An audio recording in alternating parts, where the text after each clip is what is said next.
Good morning.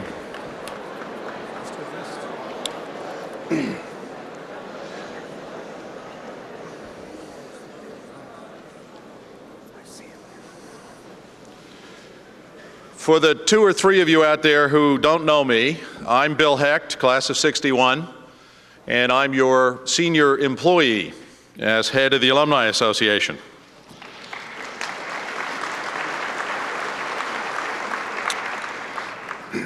You might wonder how a guy from the class of '61 got a red coat.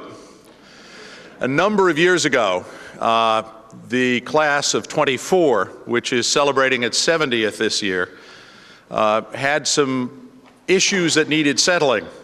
And somehow or other, I was able to settle them for that class. And as a great privilege and tribute, they made me an honorary member of that class, insisting that I always wear a freshman tie. So I now have my own 2 connections, a 6 and a 1. My graduate degree was in '76 and my undergraduate in '61. And a 24, which I'm just as proud of.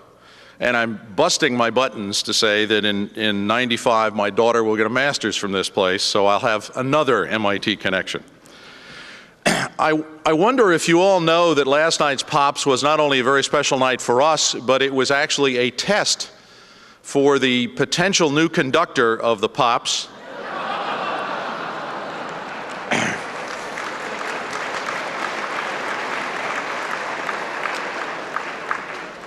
It is said that he practiced Arthur Fiedler's hand motions studiously before the mirror, and I think that I'm going to take on the job of being his agent and represent him because I think we can get a hell of a good contract. Finally, it's my great pleasure, in addition to welcoming you all here today, to introduce Chuck Vest. Chuck is president of MIT, as you know. He came to us about 4 years ago, and he may be a little wistful today. As you know, many people who come in the fall of 4 years ago graduated about a week ago. His class, the class of '94, did leave. Chuck, I guess fortunately for us, but perhaps not so fortunately for him, still remains with us. So let me introduce Chuck Vest, president of MIT.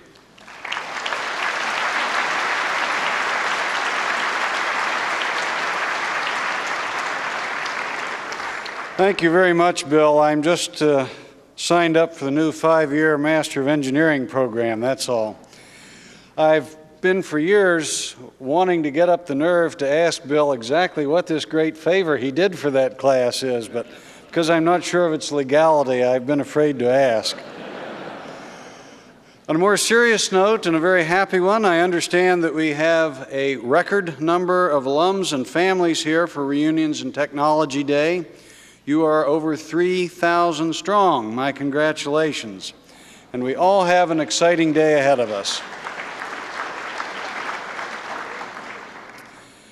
The speakers for today's program are truly a stellar group of men and women who will talk about art and culture in the academy and specifically at MIT.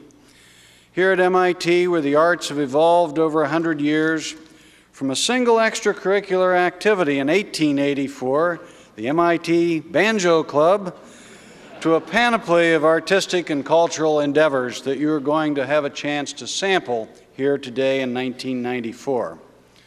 Special thanks go to Jorge Rodriguez, chairman of the Technology Day Committee, and to all the members of the Technology Day Committee, the Council for the Arts, for putting together such an astounding and exciting program. I might add that the watercolors reproduced in the Technology Day poster was painted by one of our graduate students in the School of Architecture and Planning, Lian Quan Zhen, and that there are other examples of his work on display today in the lobby. Now, to some it might seem odd that in this bastion of science and engineering we bring together our alumni and alumni to celebrate the arts. But most of you probably had at least a brush with the arts at MIT, and many of you, I'm sure, became more deeply involved in our music and theater arts programs. And now, more than ever, our students and our faculty are engaged in a wide range of artistic and cultural pursuits in the visual arts, in architecture, music, theater, creative writing and photography, as well as in the emerging media of interactive video, holography, and hyper-instruments. Still, some of you might ask why. While it is true that MIT is best known throughout the world for the caliber of the engineers and scientists we send out from this place, the Institute has in fact produced a steady flow of artists, architects, musicians, dancers, actors, and others who are best known for their artistic endeavors. We have string players and wind players, composers and conductors in orchestras around the country. We have actors on Broadway and in Hollywood, and we have MIT graduates on the faculties of music schools and many other universities. Of course, most MIT students continue to pursue traditional careers in engineering and science, but we are no less serious about teaching music, theater, and the arts to these students. The arts, when taught seriously and deeply, offer our students opportunities to expand their imagination, broaden their perspective, and imagine ever-widening new possibilities. This is true for all of us. When we develop our ability to think creatively, we are able to find new solutions to the problems on which we are working, both in our laboratories and in other aspects of our lives. Take, for example, the fields of engineering, and particularly engineering education. We are moving very dramatically toward a more integrative style of education, with increased emphasis on design and synthesis, and a little bit less emphasis on analysis and reductionist science. I think that art and an appreciation for the aesthetic components of all that people do is very helpful in this regard. As we work to improve the quality of designs and products, it is going to be increasingly important for engineers to cooperate with artists to tackle the visual, tactile, and aesthetic qualities of their work. But quite aside from their role in scientific and engineering endeavors, the arts should, of course, still be an important part of our lives and of our education. Why? Because they are part of our humanity. They reflect our human experience. The arts give us a different kind of connection with the world, and they can help us to understand the many cultures that make up our community and our world. The arts allow people from very different perspectives and backgrounds to communicate and to interact with an almost built-in degree of mutual respect. This is important for our graduates as they take their skills into an increasingly interdependent, global, and multicultural world. And this is very important for MIT. The more innovative we are in celebrating and encouraging the richness and diversity of our community, the better off all of us will be. In sum, the arts at MIT are essential elements of our education and of our community life. Not only are they healthy here, they are thriving. This is great testimony to the talent, the dedication, and the enthusiasm of a great many faculty and students. And it is particular testimony to one person who has done an extraordinary job in stimulating and supporting the arts since she arrived here at MIT in 1989. I refer, of course, to my colleague, Professor Ellen Harris, Associate Provost for the Arts at MIT. Ellen is a distinguished scholar of music who is also known widely as a soprano soloist. She came to us from the University of Chicago, where she was a professor of music and head of the Department of Music. As a scholar, she has been recognized for her work on the music of Handel. As a singer, she is best known for her dramatic stage performances. Those of you who were here for commencement last week and heard her sing the national anthem know precisely what I mean. Ellen's arrival on campus was the final fulfillment of a set of recommendations made in 1987 by an Arts Review Committee, which recommended the appointment of a senior officer who would also be a faculty member in either the performing or visual arts, someone to take broad responsibility as an advocate, leader, and coordinator for the creative arts program here at MIT. Believe me, Ellen Harris serves superbly in that role. Ladies and gentlemen, Professor Ellen Harris.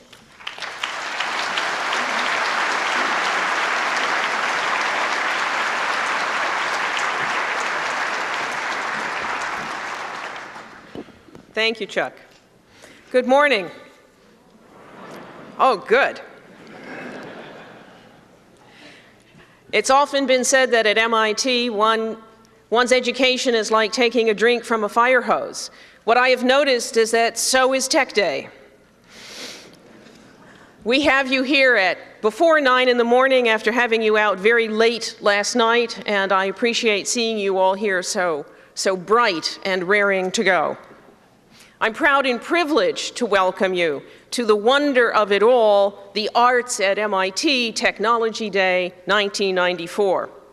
And I want to add my thanks to Jorge Rodriguez, the chair of the Alumni Tech Day Committee, and also to Eliza Dame, who does so much, more than I can possibly say, to make Tech Day work year after year.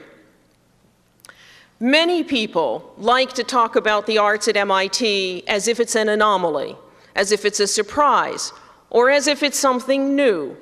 But of course, you know better than anyone else that that is not the case. The arts have been a part of MIT since its founding.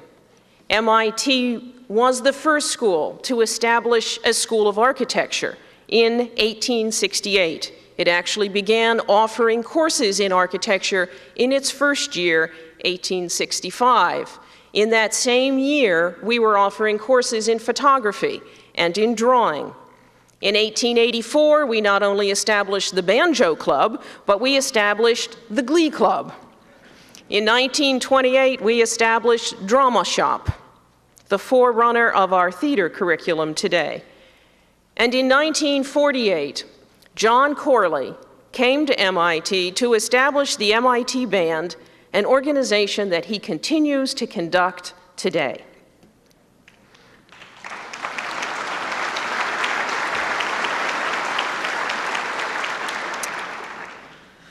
In 1950, the Hayden Gallery opened, which was the forerunner of our now internationally renowned List Visual Arts Center.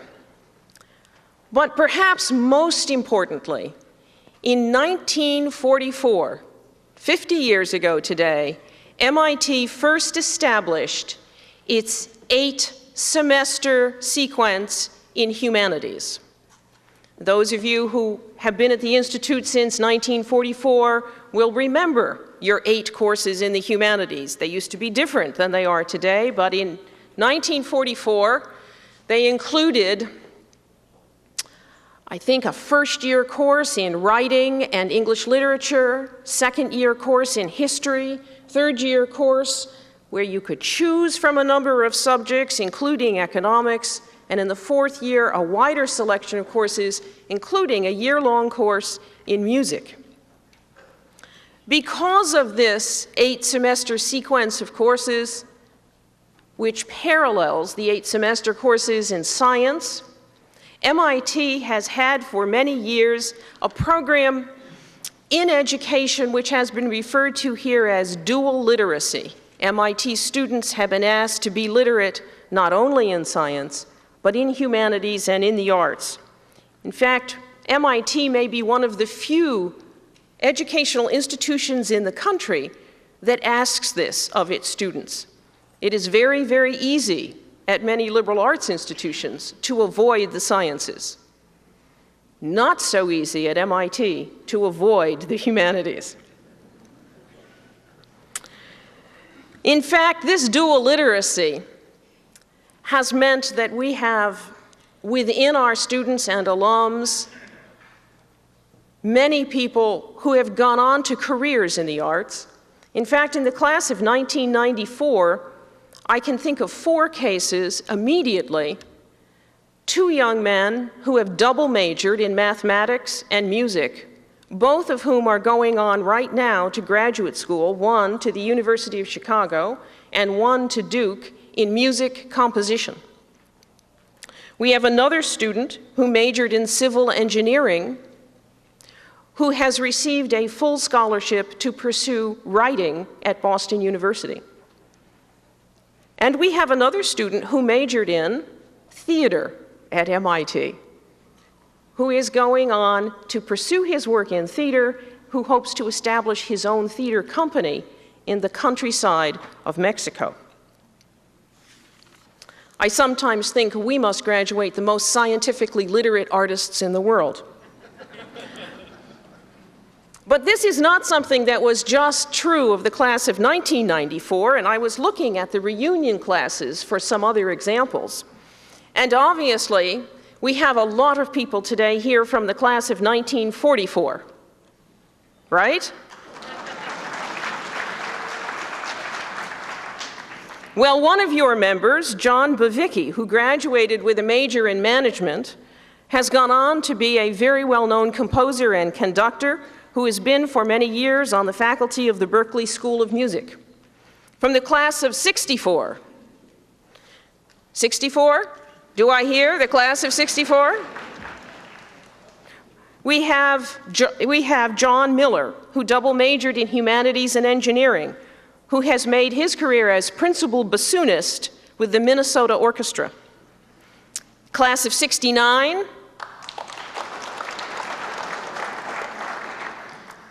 You had with you for some time James Woods, who was majoring in political science before he went on to become a very well-known actor. In 79,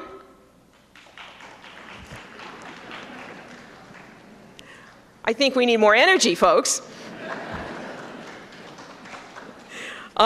Liz Maruska, who went on to become a practicing artist on the West Coast, who paints beautiful canvases in watercolor and gouache, expressing time and space. And finally, class of 89, 5 years. Ken Goodson, who majored in both mechanical engineering and music, received his Master of Science in 91 in mechanical engineering, his PhD in 93, is now studying and performing as a baritone soloist in Germany. I love about Ken that when he performed at Tanglewood, as an MIT grad, it is only appropriate that when singing in Stravinsky's work, The Flood, Ken Goodson played the role of God.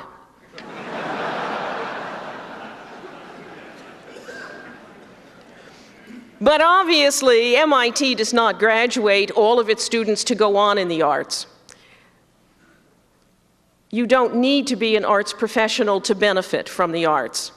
And whether you worked in Doc Edgerton's strobe photography lab, or perhaps became interested in physics through Bernice Abbott's extraordinary photographs of physical phenomena that were published in many high school textbooks and that were taken at MIT, or whether you played in the symphony or sang in the glee club or acted in a theatrical production, I am sure that at some point art touched your life at MIT and has continued to touch your life thereafter.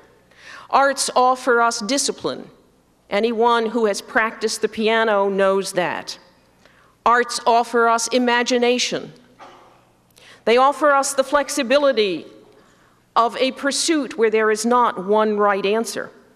But they also offer us new ways of organization of sound and space and time.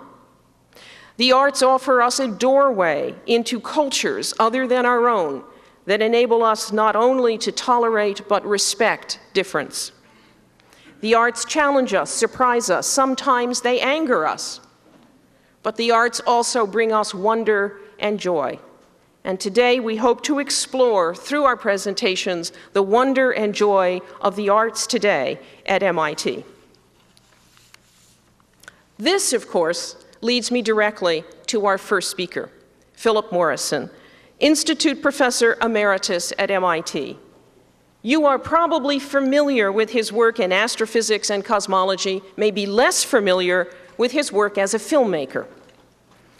I first came to know Philip through a copy of a keynote address that he gave in 1986 for the 15th anniversary of the Council for the Arts at MIT, an organization founded in 1971 to advise and support MIT in the expansion of its arts programs. At that time, he said, and I quote, "It's clear that if an institution like this one, which deals with the material world, did not have the side of art, it would be a self-defeating proposition which in the end would be all genetic seed and no fruit to the apple. And an apple is not made that way. I think that I can do no better in introducing Professor Morrison than to quote his colleague, Victor Weisskopf, who said of him, "Scientific knowledge and understanding is not a purely cerebral affair. It is soaked with emotion, excitement, and nervous tension, as everybody knows who has ever heard Professor Morrison speak." Ladies and gentlemen, please help me to welcome Professor Morrison.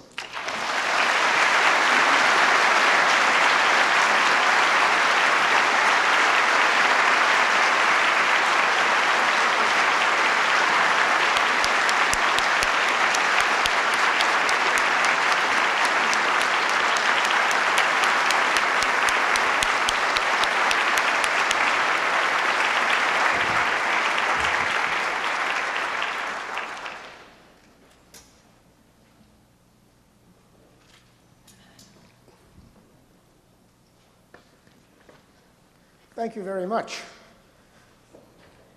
I'm going to talk to them about it, I think. We have much equipment here, all of which seems to work. Especially impressed by the video projection system.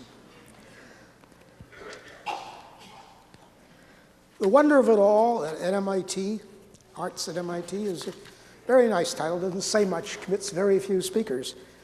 I would certainly like to affix firmly onto the word wonder, because clearly that's the kind of motive which lies behind nearly all the things that go on at MIT, translated as eventually they are into the hard tasks of earning a living and making this world work. The old classical Chinese scholars always liked to pretend that the ideas they had were very old, so they found some mysterious figure of the past whom nobody knew much about, typically the Yellow Emperor. And they said, well, the Yellow Emperor first said, and then they made up their own books. We don't do that now. We have a much more forward-looking thing. We don't look back in general. It's always new. That's the same error in reverse. People have this tendency for bipolar positioning, bipolar stability of large axes, because everything is both has something old and something new, or it's not been pursued very far. That's the typical lesson. Ask a historian, he'll take it back for you. Ask a projector of the future, he'll push it forward. Both things lie in time. I wanted, however, and I didn't always know this, and I became more and more convinced of it in the past recent times, a few years maybe, the proposition that this issue that we now debate is extraordinarily old. I could invoke no newer a phrase for it than this Latin tag of the Institute, mens et manus, mind and hand, to talk about it. Because, of course, that is the exquisite pleasure of the MIT ambience, that minds and hands are equally well occupied. That means to say that a lot of mechanical things are done, a lot of things in the material world, or with the refractory symbols of the world, they're hammered away at, whether it be metal or melodies or whatever it is, but it's not done by and large by rote. Obviously, some rote goes into all operations, experts become routinized, but thought is at the basis. And it turns out that that unity, which is a profound unity between art and the triune quality of modifying and knowing the world physically, craft, engineering, and science in their relationships, goes back a very long time. And I brought along a few slides to justify that and to get us well started. So it's not a new task that we're looking into.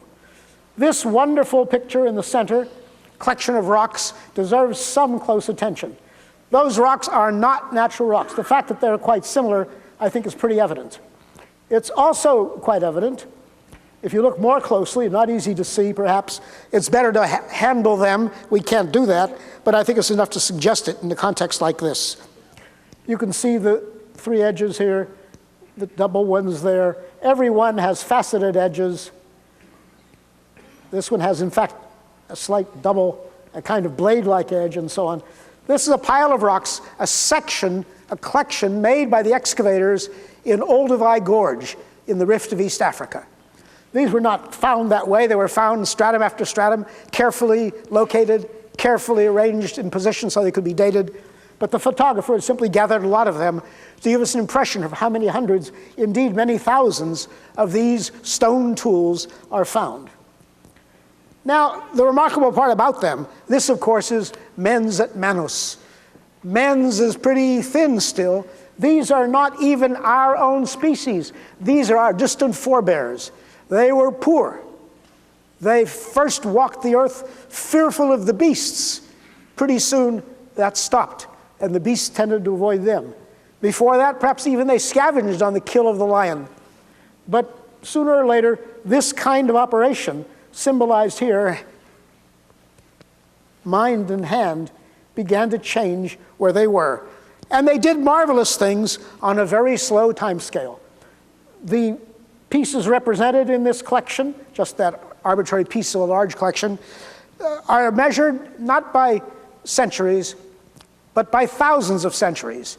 Yes, by hundreds of thousands of years. A few 100,000 years corresponds to a typical collection at Olduvai, which might extend 1 million years or more, but to be generous, we'll say a few thousand centuries. Now, the striking part of this is that these tools, without very much change, are found over a very large part of the world, as the next slide will show.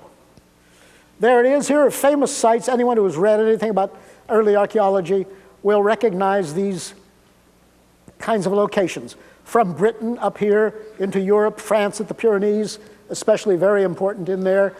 All across Africa, East Africa here we have Olduvai itself, and down to Cape Town. So from Britain to Cape Town, and from Cape Town across Asia, Central Asia, India, North China, Peking, further north still, and into Java. All these are the major sites. Each site feathers out into many, many little excavations. And from all of these places, about the same kind of tools are collected. Yes, the experts argue a bit, and they can somewhat classify them, but it's really quite hard to date them except by the attendant pieces of mineral, which can enable you to date them by radioactive means. But you'll notice that not one site is found in these islands or Australia. And I've left out the Americas, no use to put it on the map, because not one site of this kind has ever surely been found in America. No, Australia, the great islands near Australia, and the two Americas do not belong to these people, who I don't wish to say they are our ancestors, cannot speak ill of them. They were, in fact, the Prometheans, because somewhere in the middle of their span, Homo erectus figured out how to make and control fire. And the hammer at MIT is entirely secondary to the fire, and all that goes with that symbolically. So I don't show you those sites. So of course there are very many sites in America, but none of them show the bones or the tools of these ancient folk.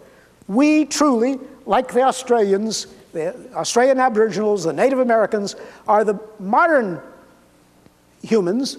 Like all the rest of this place has also been filled in by modern humans. I don't mean to say that of course we're not. Most modern humans live in this part of the world.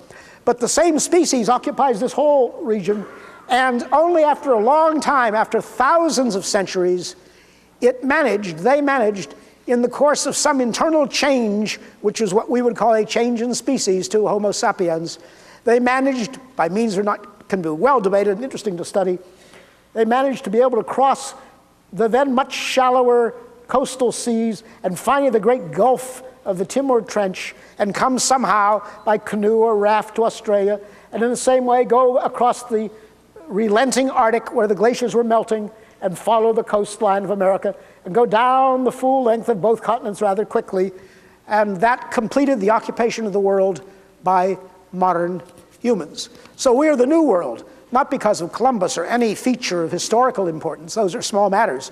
The real thing was we are new because the new people who filled up the old lands very well had a way also to get to new lands never before occupied. So our histories go back only a few hundred centuries, not a few thousand centuries, there's an order of magnitude difference between the kind of thing you saw in the Olduvai rocks, bifaces, choppers, hand axes they're called, and the kind of thing that came when a new set of persons of whom we are all descended, we can prove by the deepest of biological means how united the whole world is in our single species, with subspecies, and, as we well know.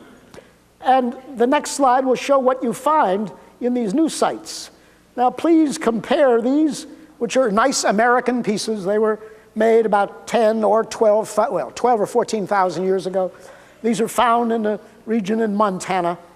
And of course they're specialized for killing big game. And if you'd like to know what the big game was, probably you do know, it was elephants. Pieces quite like this, spear points like this have been found in contact with the bones of bison and mammoth.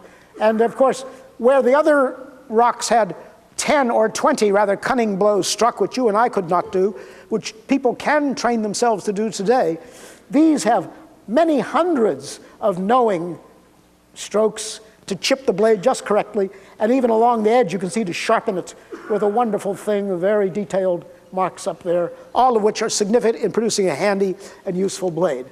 So I have no doubt to say this is craftsmanship, possibly even engineering, at least it's high quality craftsmanship, because we know now that many of these blades have to be heat treated in order to allow the chert and the flint to respond to the chipping. But now I'd like to go a little farther and show what they did. Now it happens that the preservations I have now are again the same new people, our people, but now coming from France and not from Montana. The following: a bone object used for working sinew and straightening arrow shafts. You can see the hole there. But it wasn't enough to make it utilitarian. It has this marvelous leaping horse worked into the same material. And this is about 200 or 250 centuries old.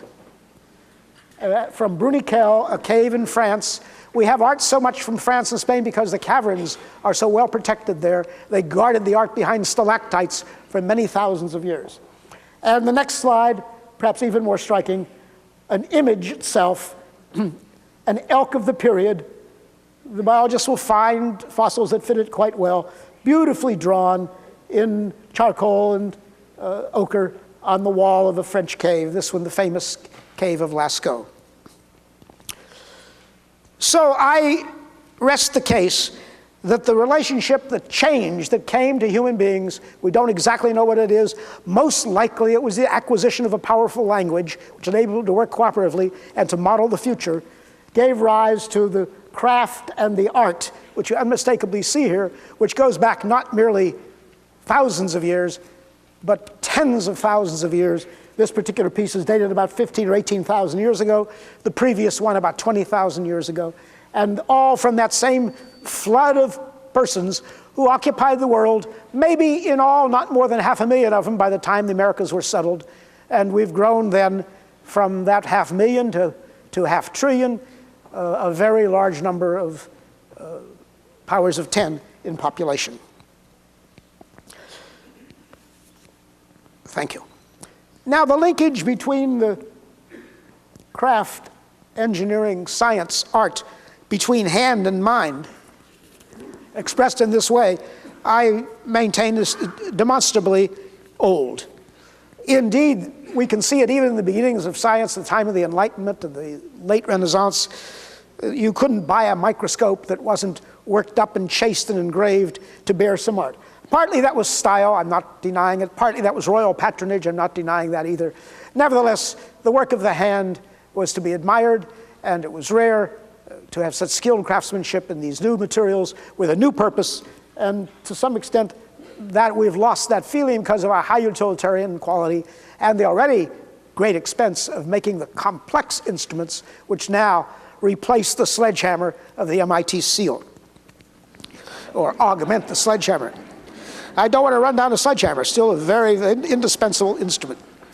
What I would like to emphasize, though, is that this connection is a profound connection. And I'd like to describe a little bit why I think it's so, and why it parts the hand-mind relationship from a more symbolic one, which is not absent from either.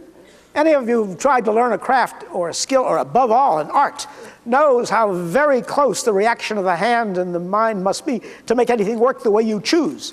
And if you don't do that, another draft is to be made. Now, of course, those who deal in symbols alone have some of the same quality, but the hand is much less present. The symbols are, by nature, more conventional. What is characteristic of art and science and engineering together is they represent, almost always they're presented to us, and they need to be presented to us in concrete form, in single concrete examples.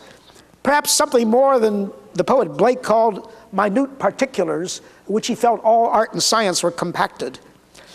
But certainly not generalities. Generalities edge towards philosophical description. True, there's a big domain in between. There are theorems and propositions that are indispensable, that come out of thought, and which govern many of the things we do. But I think it's fair to say that works of art and the data of science and works of the engineer are all concrete examples, and if you don't have those, you have a very dry subject indeed. It consists of nothing of theorems about mechanics without motions or diagrams or examples or particulars, which I suffered through as a graduate student once long ago at another university when I was studying mechanics. We couldn't ask questions, and we also couldn't understand the propositions. We sure could learn the words quite well. Now, there are differences, of course. I think that the principal characteristic of art, which I admit it is somewhat rapidly losing, but hasn't lost yet, can be seen in almost all parts of it, its products, its particulars, are perceptual to the human being. It's very hard to imagine art translated through, it's not impossible, we see it today, translated through some intermediate device, which turns it into printouts and numbers, and then you have to regraph it. This is hardly art. The immediacy is gone. Though, of course, a great deal of the world of science, a great deal of the data of science, go beyond human perception, involve intermediation by instrumentation of complicated kinds, and auxiliary calculations to bring together the reading of the instruments, or program inside the computer which is doing the same thing. And by and large, that's the biggest distinction I can see on the side of how the work is done. It is also true that they're united in this.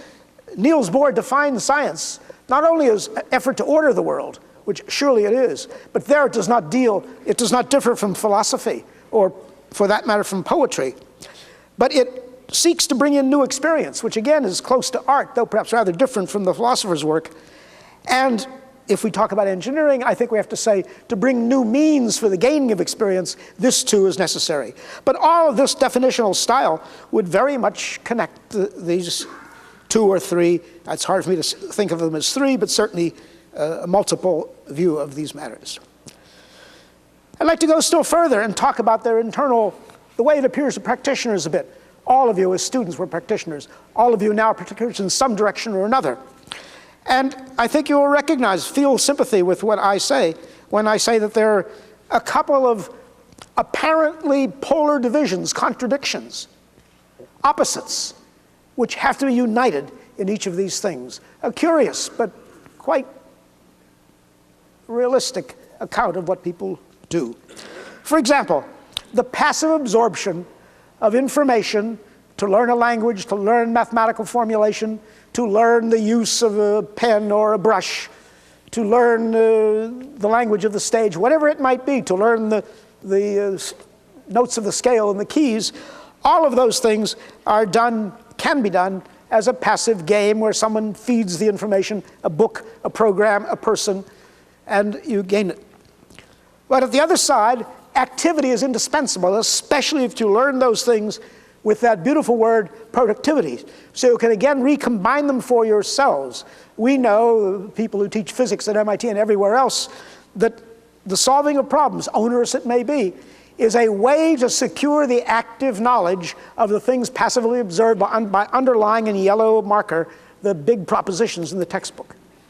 You've got to put them together. You've got to make them work for you. You have to feel somewhat, what we say, at home with them. Until that's happened, no genuine understanding will come in. The answering of multiple choice tests in familiar language, choosing the right one of 6, is not a very powerful test for science, for engineering, or for art. It may be good enough for learning certain received bodies of truth, fine. I'm not against it entirely, but it is clearly in our day, it's a basis of controversy and surely overused. So we have to combine the passive and the active, and activity is the sine qua non of the hand and the mind. The same similar dichotomy goes between the analytic and the synthetic. It was said in popular psychology only a few years ago, it's quite popular in the magazines, there were 2 halves of the brain, the left and the right, and one attended to the holistic things, the organization, the concepts, and one attended to the details, the rigorous logical thinking. One was suitable for children, one for grown-ups, and that was the general idea. People who said that, of course, were mostly writers, because they understood writing very well. They knew how hard it was to formulate good sentences and paragraphs. And they said, well, in the kindergarten, they can draw quite well and make images, and that's enough for that. Of course, this is a caricature. It's a very bad proposition. Analytic and synthetic, again, are together.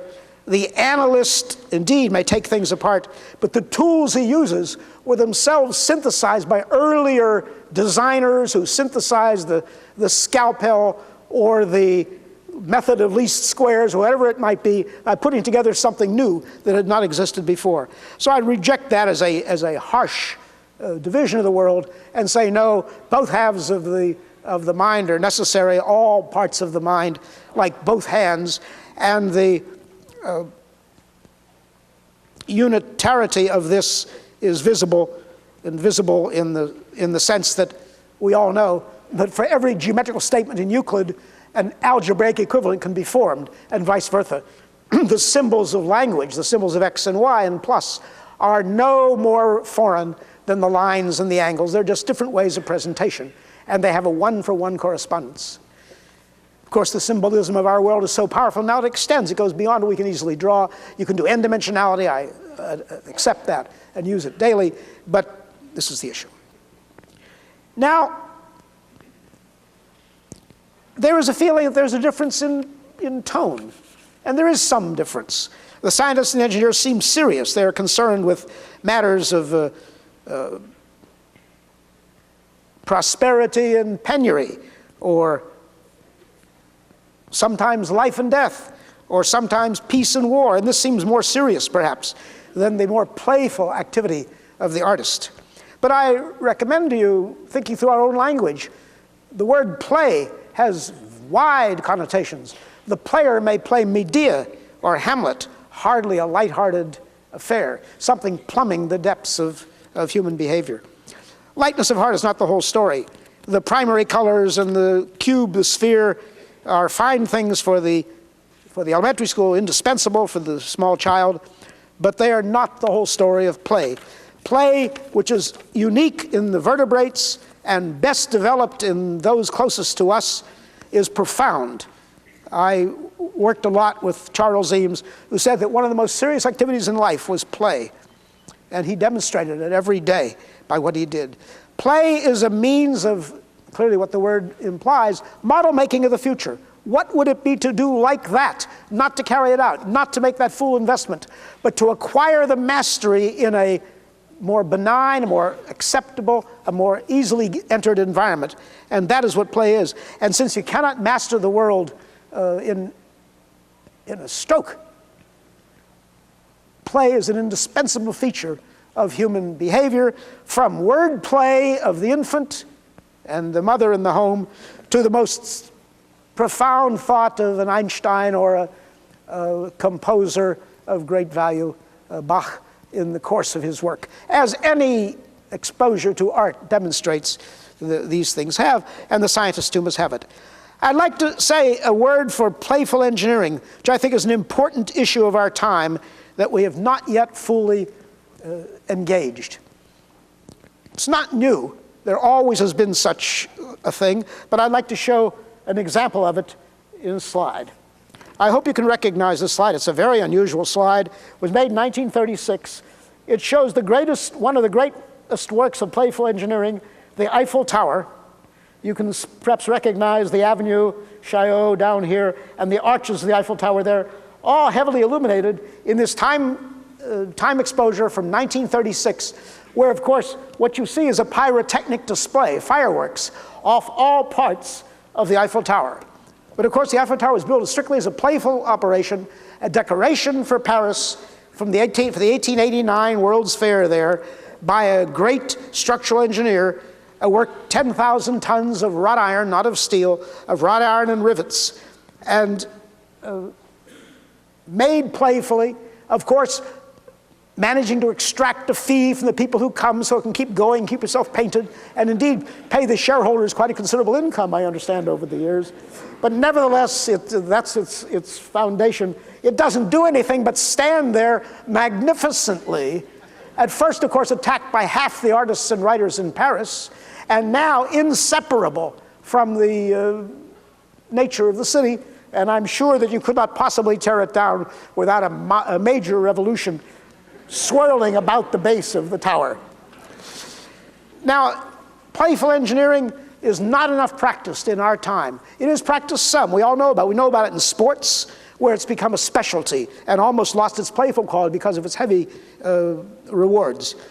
And at MIT, from the impromptu and very lighthearted hack, of which I need not give you any examples, through the pedal-driven aircraft of great renown, to the wonderful stroboscopic work of Papa Flash, the late Doc Edgerton, to the sophisticated work whose 25th anniversary is being celebrated tomorrow at the Museum of the Center of Advanced Visual Studies, which I remember for sort of 3 or 4 works of grand works, not single works, but whole campaigns of playful engineering, mechanisms of extraordinary wit and pleasure.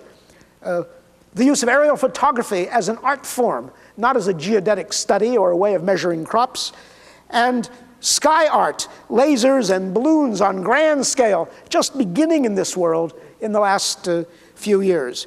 And I am quite sure also that the Palais du Louvre has been recently subjected to something which is architecture and playful in its qualities, and at the same time profoundly purposeful. And I'm sure that I.M. Pei and Dean Mitchell will describe something about that in their talk of recent work just to come. Now I'm going to close, and I want to close with a somewhat novel end, which I had not really planned, but it was forced out of me as I went through these thoughts in the last few weeks. I see one danger. The danger is an extraordinarily clear one, and I think we have found the best way to avoid it. I'll tell you what that is, and see if you agree with me. Please think about it. It's something novel, if it's something of great importance to all of us, and it needs widespread attention. And that is, it's clear that nowadays art produces its own truths. The artwork is not judged by its comparison with another canon necessarily. Yes, it might be of the school of Beaux-Arts, it might not. The schools are various, so the techniques are innumerable. The subject matter, the minute particulars are as wide as can be. And I think we should accept that as the freedom that the artist has. Of course, he may follow a strict form, he may wish to do that, or he may break loose into something quite new. But in any case, there's no other criterion, no external one. The scientist must, the input is what counts. The data must be reliably presented. The engineer, the object must work for the purpose in which it was intended, or some purpose close to that. But the artist, it is the output that counts. Does it work for the purpose he intended it, to amuse, to entertain, to teach, whatever it might be? It doesn't matter how he got there. He isn't responsible to show you the data on which he worked. And on the other hand, this leads to a great danger, of which a very tiny example my wife Phyllis Morrison has helped me produce for the last slide. Well, it's the Eiffel Tower again, right? In fact, it's the same, you see, it's the same pyrotechnic picture. But spontaneously, with a matter of a few seconds, Phyllis has managed to give a kind of impression that there's a colorful pyrotechnic display coming from the great tower. And of course, you are all well sophisticated enough with the images and with markers to recognize that, of course, that's nothing to do with the Eiffel Tower at all. What does it have to do with? It has to do with a 35-millimeter slide that represented the Eiffel Tower in 1936, which he has then modified with just a very small, spontaneous artistic work to make the point here. The image, however, is itself. It is there, and it means something. It's actually quite striking.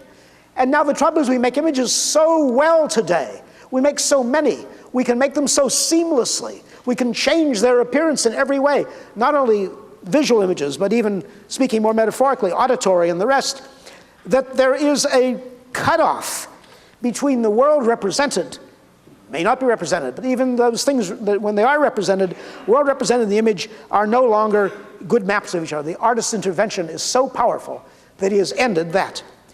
Now that is not new to us. We all experience it internally, and it is probably indispensable to the human mind and the way we have evolved.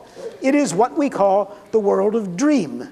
In dream, visual images are produced which have maybe some semblance of your experience, sometimes not perhaps, but when they have semblance, we know very well that those dreams are not the relatively close approximations to what is going on that the eyes, which are always limited, and the video screen, which is equally and similarly limited, bring to you, approximations of the real world. Now, what I'm trying to say is a danger that if we have, as we do have, the growth of the greatest 20th century arts, the one that attracts most people, and I think has gradually increased its salience, is the cinema. And I strongly suspect the 21st century will make the video equivalent to the cinema with its music, with its changes, which its probable 3D nature and its motions and change will probably transcend all previous visual experiences, will make an enormous push upon the world. Whereas the capital of this world is only going to double or triple and plateau out. There isn't room for more. There's not room in the atmospheric balance and the heat sources for more. The sources of information and image are enormous, and they will continue. And the real question is that we not be swamped in a dream world, where we no longer pay attention to what the representation was of, but only the nature of the representation itself. That is, after all, the artist's task. And I cannot think of a better way of understanding that problem, of conquering it, than by having people who know both sides of the operation, who have studied the arts to see how much you can do to make entertaining and wonderful things that didn't exist, but also how much you can do to represent scrupulously and meticulously the data of the real world, the actual performance of engineering without hyperbole and public relations, and the rest. To take only one side will stay away from the other. That will not work, because people are too clever, and they'll transcend it. What is the best is to expose them both, come right up front, and say, yes, this can be done. The artist has one direction, the engineer scientist has another. Both recognize their enormous similarity, but by their mutual understanding, we can have a world which both contains dreams, but is not solely based on it. And I think that's the only kind of a world in which it is safe for us to try to carry on the legacy of the canyon at Olduvai. Thank you.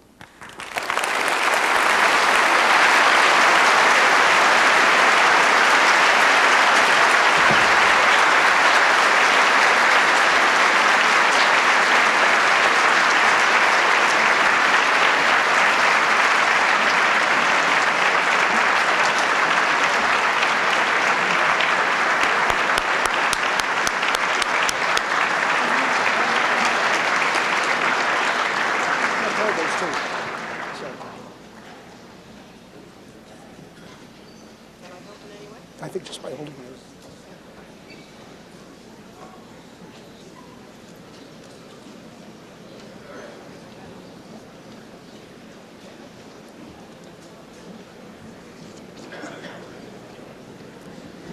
Well, I thought I was being really smart to take back the relationship between mens et manus, mind and hand, to the establishment of MIT. But as has happened to me many times since coming here 5 years ago, I was put to shame by one of my colleagues who has now taken it back tens of thousands of years.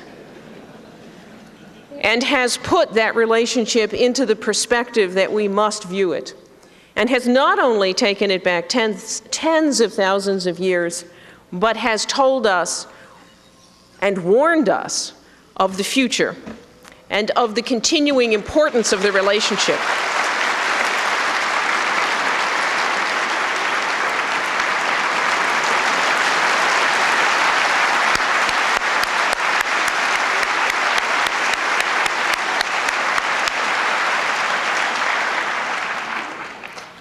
May we remember Professor Morrison's words and continue to pursue playful engineering and serious art.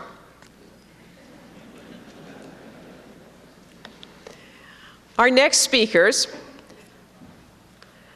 will in fact talk about a specific relationship between mens et manus, between art and engineering in the world of architecture. We are very honored today to have with us architect I.M. Pei, class of 1940, formerly with the firm of Pei, Cobb, Freed and Partners.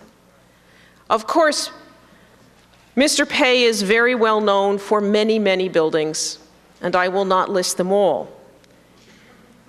Some of them are particularly important for the arts, including, of course, the Louvre, the East Wing of the National Gallery in Washington, D.C., and many MIT alums are familiar particularly with the Morrison Hall for the Dallas Symphony Orchestra, a remarkable building.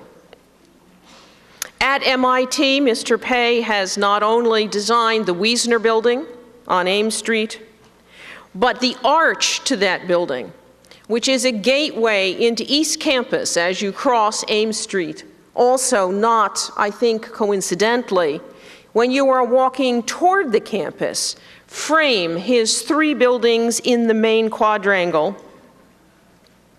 with, in perspective, the MIT Dome overall.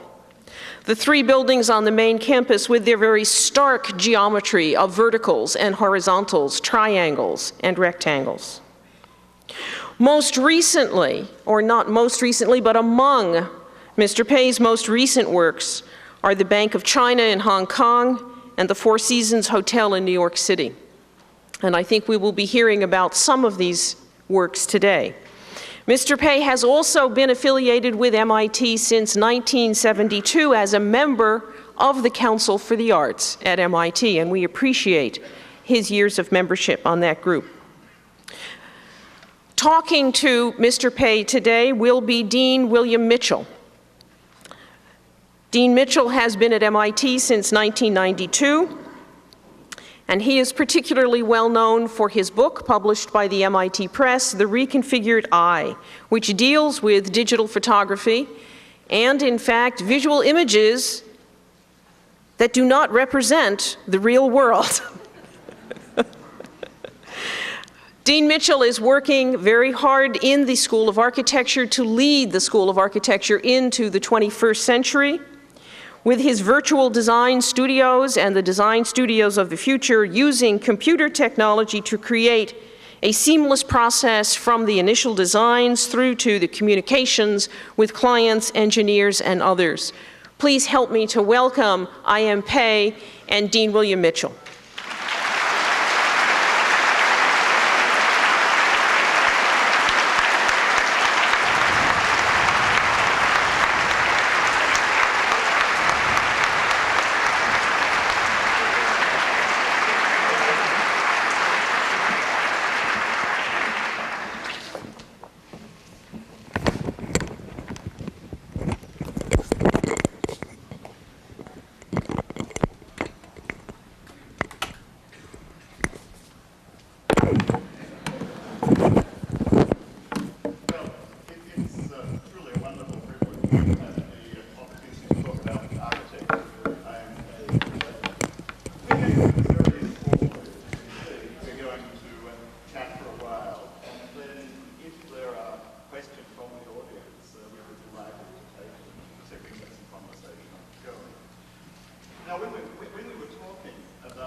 redoing the Louvre is, in fact, excuse me, can this place?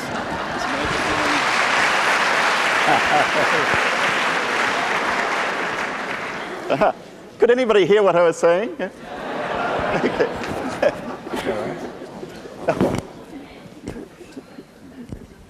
Redoing the Louvre is, this sounds much better. Redoing the Louvre is an extraordinarily large and complex project involving technical problems, organizational problems, political problems, certainly, problems of very complex cultural symbolism. So what we thought we'd do today is to ask Mr. Pei to describe a little bit of his thought processes, what the problem is about, the solution that he finally derived, and then we'll take some time to discuss this truly magnificent project. So, Mr. Pei. Professor Morrison talked about hundreds of centuries. I'm talking today on the subject of the Louvre about 8 centuries, a history of 800 years. But these are very important 800 years, for the French at least.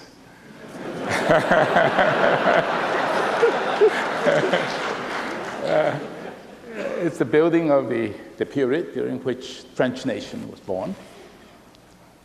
It's a period that I would say that's roughly parallel the recent French history. In fact, it's also a wonderful symbol, for them at least, of French civilization. So therefore, the problem of the Louvre for the architect is not just a technical problem, architectural problem, but it's a problem that has many, many challenges. I would like to start off by telling you something about the history of the Louvre. Now, I don't have too much time, but I'll try to make it very brief, and therefore incomplete. It started in 1202 by, I think you can call him a French king, Philip Auguste, who built this fortress on the right side of the Seine to protect the Ile-de-France, which is now the Ile de la Cité, which is the place where the heart of French life at that time in Paris took place. It was built as a fortress, a donjon as they call it, and it's important because I wish I had taken some slides to show you what it is like today. But anyway, it was a wonderful building where they put prisoners, where they put ammunition, where it's a very important place to protect, let's say, something that they consider to be very important. It lasted as a donjon, or as a fortress, for roughly, I would say, maybe 200 years. It did not become really a place for the kings to live in until about the end of 14th century. And I think Charles V was the king that one should remember, because that's the beginning of Louvre, not only as a place for the king to live in, but also the beginning of French art. The first library of France was there, and a collection of many, many objects of Charles V was displayed there. Now, for how many years since then? 1400 to today, I would say 500 years, 600 years. Nearly all the French kings that you know of any importance, have either lived there, died there, married there, and born there. So therefore, it's an important place. So therefore, it's not really surprising that when someone like myself, I guess I can consider myself an American of Chinese descent, asked to tamper with a very important part of French history. So I'm going to go through this in 2 phases to show you what I went through.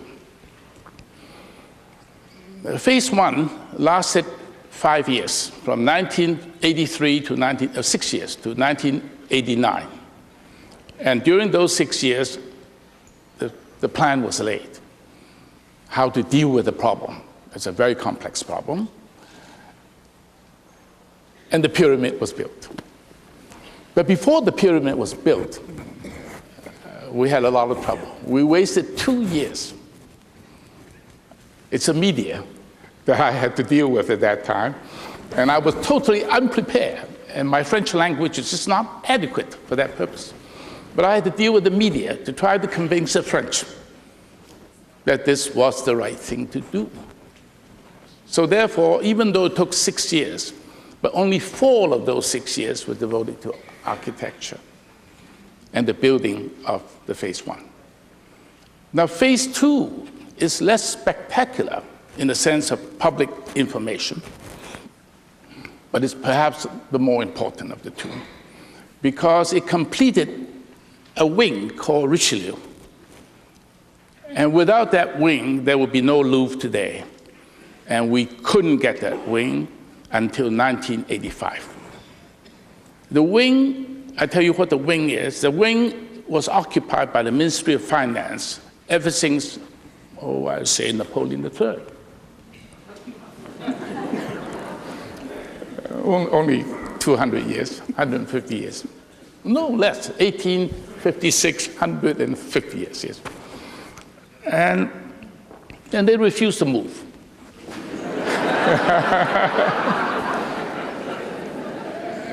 And at that time, the pyramid is already discussed, and people say, okay, if you must have it, if Mitterrand must want it, okay. But I said, look here, there's no point to build a pyramid if we don't have the Ministry of Finance. So that gave the president another headache. But long story short, we moved them out in 1989. So the second phase is the building of the Richelieu wing. It's architecturally not at all spectacular, but very important. Because why? Because I have to keep the facade. The only thing I can do is inside. And we demolished everything inside except a big suite of Second Empire rooms, very beautiful rooms. You must go see it. And 2 or 3 staircases. And the rest of Richelieu was completely gutted. So it's a major engineering project, but not very spectacular, except there's some interesting things inside, which you will see when you come. So because of time, I'm going to start with phase 1 quickly. You have your slide changes. Oh, yes. I'm going to have to learn how to use this. Press the top button. No? Oh, yeah. Yes. And this one for the other side. It's this one. Yes. Excuse me. We have to sort out the technology here. Oh, I see. There we go. Right. Oh, I see. Now I understand. Okay. Now, Louvre, as you know it, perhaps without too much debate among architects and planners, it's perhaps the most important urban composition in the world today. There's no other that can compare with it. Its history is 800 years in the building. It started as a fortress, and then it was added on by kings after kings. But the important kings to remember that built the Louvre, probably I would say Charles V, Francis I, Henry II, Henry IV, Louis XIII, Louis XIV, and eventually Napoleon I and Napoleon III. And there are many other kings in between that did something to it, but those were the important kings. And it can also be said that perhaps every important French architect, nearly every, from Lescaut to Mansart to Levaux under Louis XIV, many others, and then eventually Le Fouel, Visconti, they all participated in the building of it. So therefore, it's not surprising that if you come into this wonderful complex, which is already formed, and to try to do something with it. Now, the reasons why something had to be done to the Louvre is for the reason that you know that it was built first as a fortress, and it was added on to try to make it more comfortable for king after king. And to turn it into a museum in 1793, the convention, is a move that was correct, interesting, because Louvre became a public museum for the first time 200 years ago. But it was not at all suitable for a museum because it was meant for life, for kings to live in. So the Louvre has never really worked as a museum. I was there for the first time on a fellowship, not MIT, but Harvard fellowship. I did receive MIT fellowship, but it was during the war. I couldn't do anything with it. So I live across the street from the Louvre in a very tiny little hotel, and I went over there every day to look at it. And I tell you, in those years, you really have to have time to see the Louvre because you get lost in it, and you don't know where anything was, and there are no toilets, no restaurants, nothing of that sort. But it had a wonderful collection, and you have to go back time and time again to find surprises. And that was the way Louvre was to all of you, to many others, until something happened in 1989. So therefore, Louvre is a wonderful complex of buildings, but Louvre Museum was not. Louvre Museum happened to be a tenant in the Louvre. That's all. It was occupied by the Ministry of Culture, running the Museum of France. It was occupied by the Ministry of Finance, occupied by many others. Louvre Museum occupied a long wing along the Seine, and it's about, I would say, 800 meters long. And that wing was almost impossible to go from one end to the other without going up and down and there. So therefore, most people who went to the Louvre, as I did, probably only saw maybe 25% of it. The rest you just missed. You have to have a guide, and I didn't have a guide, so therefore I had to go back time and time again to find new things, new surprises. So Louvre did not work as a museum, and the French knew it, but they wanted finally, under Mitterrand, to do something about it. And the one move that was perhaps the most important move of all, I mentioned earlier, it was the recapturing of the Richelieu wing from the Ministry of Finance.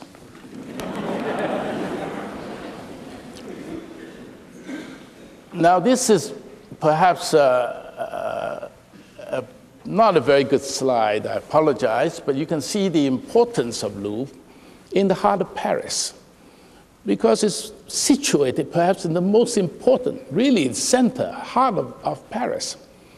And yet it's separated, the left bank from the right bank. There's no way to penetrate except by car from left bank, which is below, to the right bank.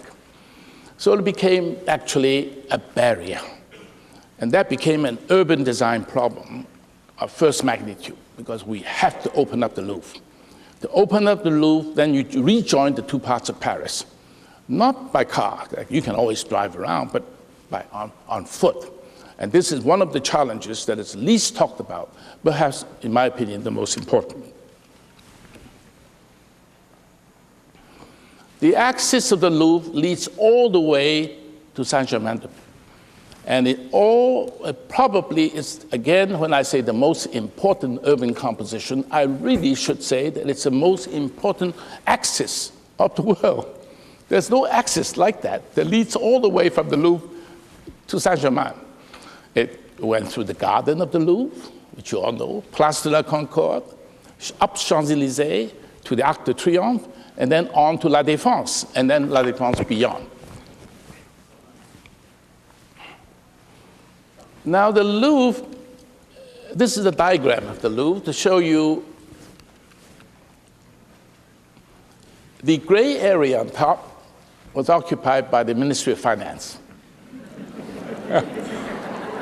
The ochre, the yellowish color wing, 800 meters long, half a mile long, occupied not just by the museum and by the museum administration of France. And French bureaucracy, I tell you, takes up a lot of space.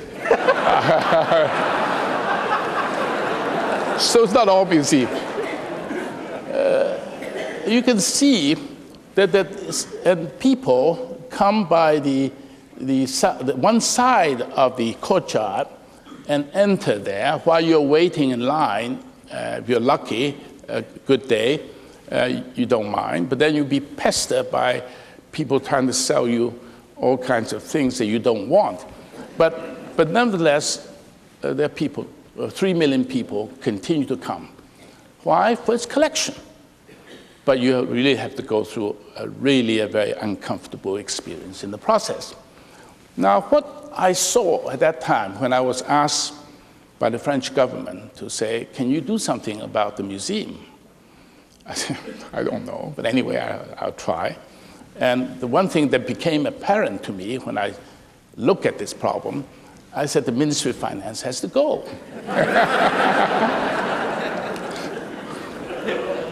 And I said the reason is simple. I said, when you want to build a modern museum, what Louvre is, why it is not a modern museum, for a simple reason, and that is, in modern museum, which I knew well then because I finished the National Gallery already, so about 50% of exhibit space has to be matched by 50% of supporting spaces. Reserve, conservation laboratories, restaurants, auditorium, lecture halls, public reception spaces, toilets, things like that, which they didn't have, tiny little toilets. In fact, I remember very well that when I went there, I frequently had to leave the Louvre because I had to find a place to go. And then when you leave the Louvre, some people don't come back again, you know? So they lost a lot of people. And it's not really surprising that the average stay of visitors to the Louvre is only 1.5 hours. Whereas National Gallery is 3.5 hours. Metropolitan Museum, about the same. So I said that the key to making Louvre function as a museum is to change the Louvre from an 800-meter long up and down, to something very compact.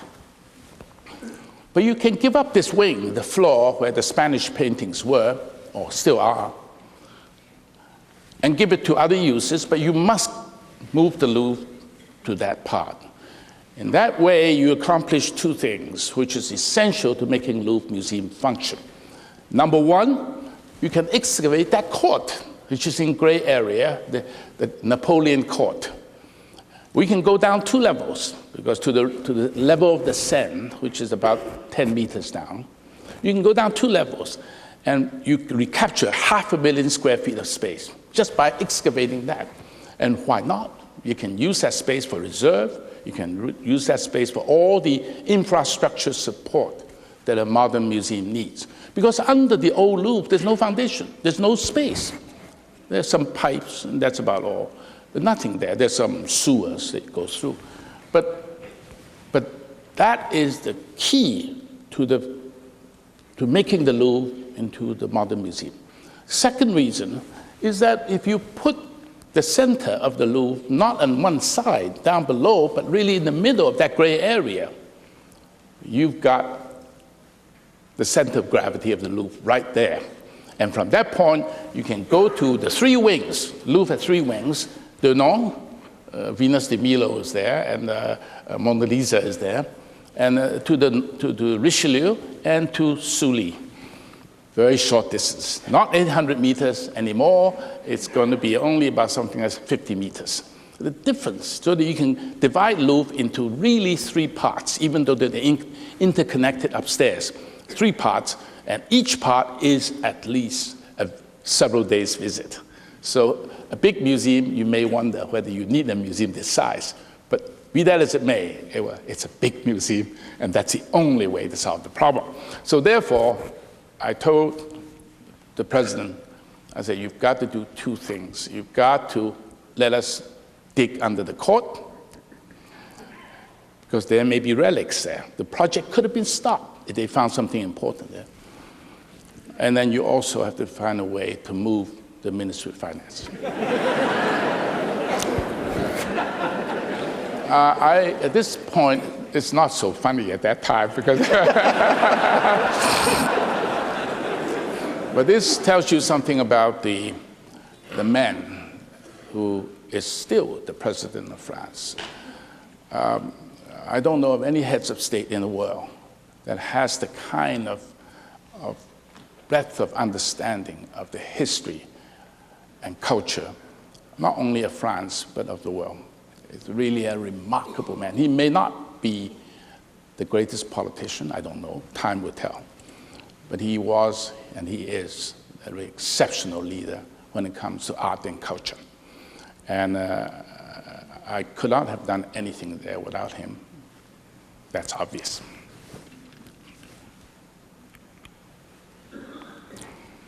The court, before we did anything with it, was a parking lot. It's a parking lot for the bureaucrats that occupy the Ministry of Finance.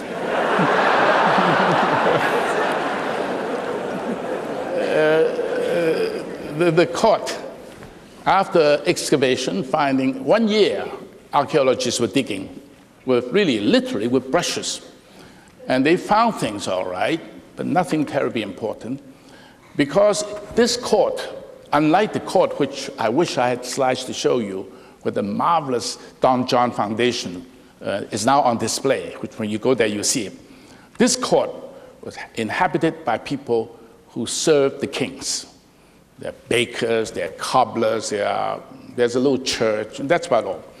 And therefore, there's nothing that is so important that they say stop.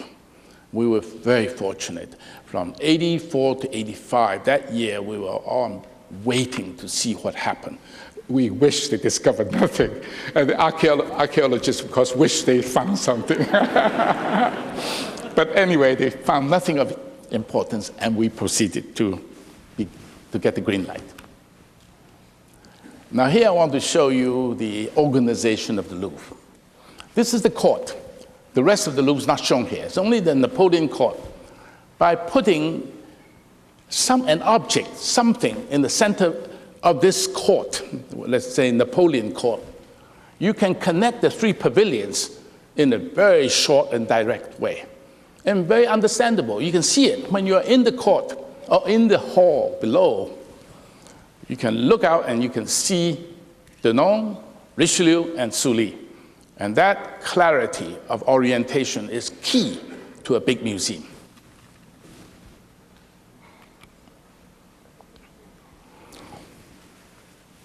This is an urban study, so to try to ventilate Paris, you must first ventilate the Louvre.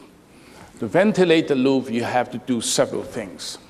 You can come over from the left bank over Pont des Arts, which is a pedestrian bridge. It's a wonderful bridge. Architecturally, from an engineering point of view, it's a wonderful bridge. And then you enter into Cour Carrée, and then turn left. But you have to do two things in order to make it truly open. One is that you have to open that passage under Richelieu, called Passage Richelieu, to lead you to the Place du Palais Royal, which is right at it, and then from then on to Palais Royal, and then to Pompidou Center, which you know. The second thing that you must also do is to open up the garden. A new bridge is being built. I think it's about to start construction here, so that you can walk from Orsay, which is where the wonderful Impressionist collection is today, from Orsay all the way to the Louvre. And that will open up the Louvre. And once that Louvre is opened up, it no longer is a barrier, it becomes a connector. This was a drawing done by Steve, who's here, Steve O's. I showed this drawing to the president, and he was not shocked. Perhaps he was the only man that was not shocked. But when I showed it to the press, they were shocked. And I tell you, from that point on, as I said, 18 months of just nothing but harassment by the media.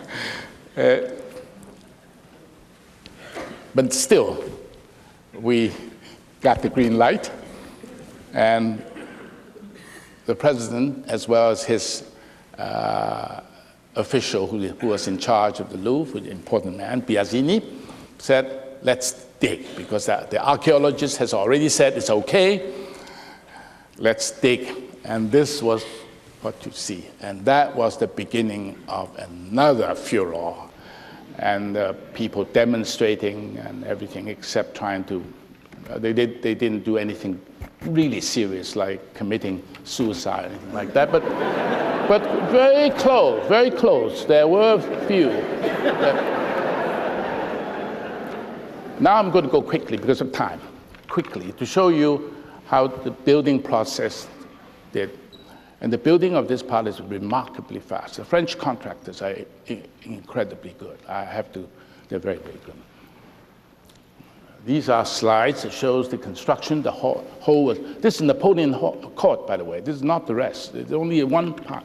The important part, this is the part where the pyramid was to emerge, and the square grid that you see, the structural steel member there, they're all on bearings. It can move. The pyramid can move. And they're supported on 4 columns, and that's all.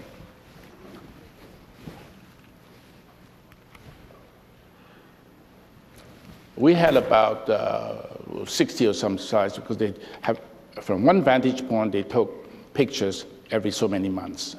But I want to show you a few. So that's very quick, but it took about. Okay. It took 18 months to reach this stage, and at this point, I would say it's the end of phase 1. It was open in spring 1989, and Mitterrand was there to cut the ribbon, and it was rather well received by then. But still, I would say there were maybe 30 or 40% people still not very happy with it, and for any number of reasons, but nevertheless, it was built. And since this is MIT, I thought I have to bring this diagram. If I show it to another audience, they would not be interested in it. And I'm going to show you some of the slides of the construction. But one thing should also interest you, that the French government made no secret of it. They want everything to be made in France. And the only exception, which I asked the president to allow us, is to have all the tension elements made in Massachusetts by a small rigging company that did the America's Cup, the yachts. I don't know whether Bill Koch is here or not, but he would know. and we are the best. And I showed him some samples of the rigging, how the turnbuckle was fit into the cable and all that. And he was fascinated with it, and because he liked it so much that he didn't even bother to say, is there a French equivalent to it? No, we just said, go ahead. So we did it. And on the other hand, as a passing, the glass problem. You see, glass has to be white, has to be clear. If the glass is not clear, because it's laminated, it's double layer, it's very thick, it's about almost 3/4 of an inch thick. If it's not clear, it'll be green. And if you see it through the corner of this glass, it will be very dark green, bottle green. So therefore, that is not acceptable, because the Louvre, you see the composition of the Louvre, must be seen. And the ochre colored stone shouldn't look green. So therefore, I requested the French manufacturer, Saint-Gobain, to make this glass. They say, no, we no longer make them. And then finally they say, well, if you build 1,000 pyramids, we'll make them for you. So I didn't report this to the president. I went to a German firm shot glass. I say, can you make it? Yes, we can. Saint-Gobain said, we'll make it.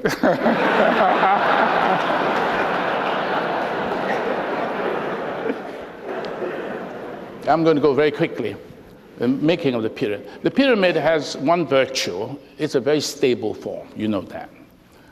And consequently, it requires the least amount of steel in order to support it. And consequently, if you use the finest technology available to you technologically to build it, it will be the most transparent form. And it must be the most transparent form because you want to see that composition. That composition is so important to the world, not just to France. So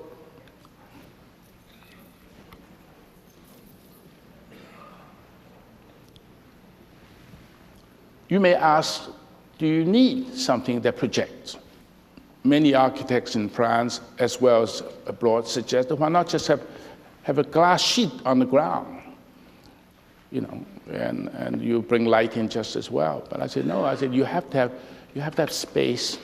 You go into the lower level, 10 meters down, 9 meters down, and you don't want to have a glass ceiling. And that word may mean something to some. You don't want a glass ceiling, you want space. And so something has to project. And I defended the pyramid. And the pyramid, for those of you who know France, is a very important symbol to French. I think the French are probably more conscious of the pyramid as a form than any other people because of Napoleon, I guess. They really went to Egypt. They took a lot of things away from Egypt. So the pyramid form is necessary to give you space. So when you give you light, give you space, but at the same time transparent. You can see through it. And also, you need a symbol. Because if this is going to be the main entrance to the Louvre, it cannot be just a subway entrance. It just simply cannot be. Glass was put in this manner. And for a long time, there was a debate, can you clean the glass? And we tried different ways. They hired some Indians from Canada to clean it. They even tried robot. Eventually, we cleaned by robot. But finally, we got some alpinists to get up there, hang the rope from the tip of the pyramid and wash it. And it only took 2 days to wash it. But now it took less. Now 1 day is all we need. So the washing problem, no longer a problem. But for a while, that became also a problem. Because the French wanted to find any reason to object to it. And cleaning the pyramid also kept us quite involved. Now you're inside the space, and you can see the Louvre. You can see the Louvre through it.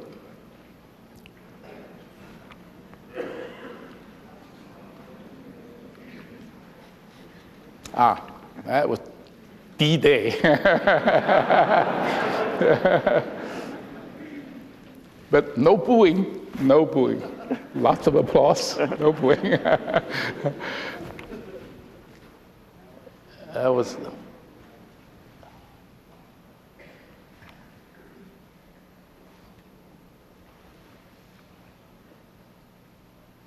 I like the photograph. You don't see anything.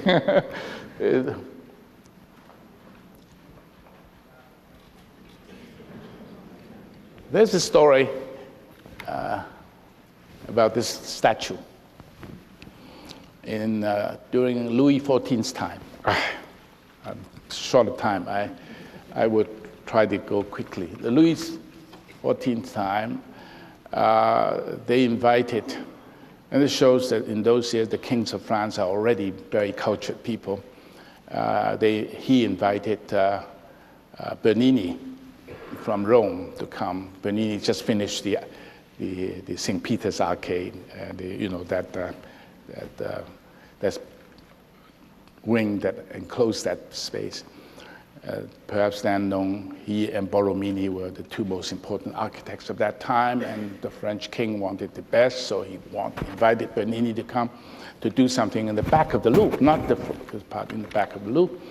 And he was there 6 months, and he did not survive the French architects. And the only thing he left behind, there are a few things he left behind, not of importance, but the one big thing that he left behind is the statue of Louis XIV. But that was made in Rome, and it was shipped to France afterwards. And, but Louis XIV never liked it because it was, his image at that time was 25 years ago. He was a young man then, he's no longer young. So he banished it to Versailles, and it remained there. And because it was not known, it was never vandalized, it never broke, never vandalized. It was never destroyed during the war because it just left there. So, but it was marble, it was vandalized by a man from Brittany, anarchist, I guess, and no longer salvageable. But I persuaded the conservator of Versailles to let us make a cast of it. The only way, and they did, and it's made in lead, and I thought we should put it there to remember him as someone who tried.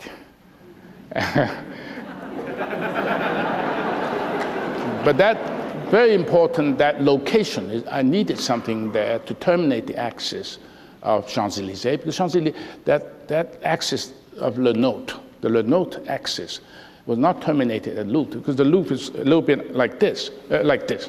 So it has to be terminated, not by the pyramid, by something else, it has something strong. And I was fearful of commissioning a French sculptor at that time. You don't know what's going to happen when you do that. I'm perfectly frank about it. You just don't know what to... So that was my escape from a responsibility. Now, second phase of the Louvre. Not spectacular, not at all polemical, but extremely important, because now, it opened only a few months ago. If you go there now, you understand why the pyramid was put there in the first place. And I think the vindication of the whole plan is now made possible through the completion of this wing. And for that reason, even though architecturally it's not spectacular because the facade had to be kept and everything has to be internalized, done inside. Number two, I had to work with two French architects, which is reasonable because after all, you know, I can't hog it all. And,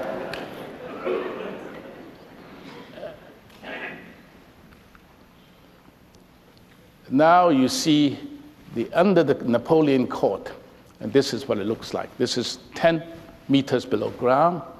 You go up 3 sets of escalators to an intermediate level, still below ground, and you can enter into the 3 wings of the Louvre. And the 4th wing, going this way, goes to shops, parking, bus terminal. Eventually, all the buses that you see on Rue de Rivoli, as well as on the quay, would disappear, as they have now. They're all underground now. So urbanistically, that's another very important contribution. And below, at this lower level, we have auditorium, we have restaurants, we have a reception area for the young people, and we have a bookstore, enormous bookstore, and shops, and meeting rooms, and conference center.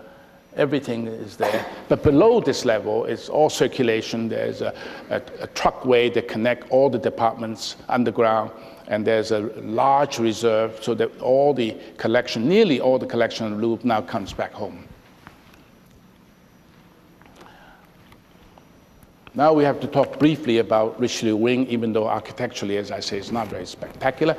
The 2 courts were proposed way back to be covered. They were parking and trucking for the Ministry of Finance before, so not used. By covering it, we can turn it into an exhibition space for French sculpture. And further, we also propose to dig down below the Richelieu Wing, as you see, it's so that the 2 courts are connected at the lower level. And this was a trucking area, which now become exhibition area for French sculpture.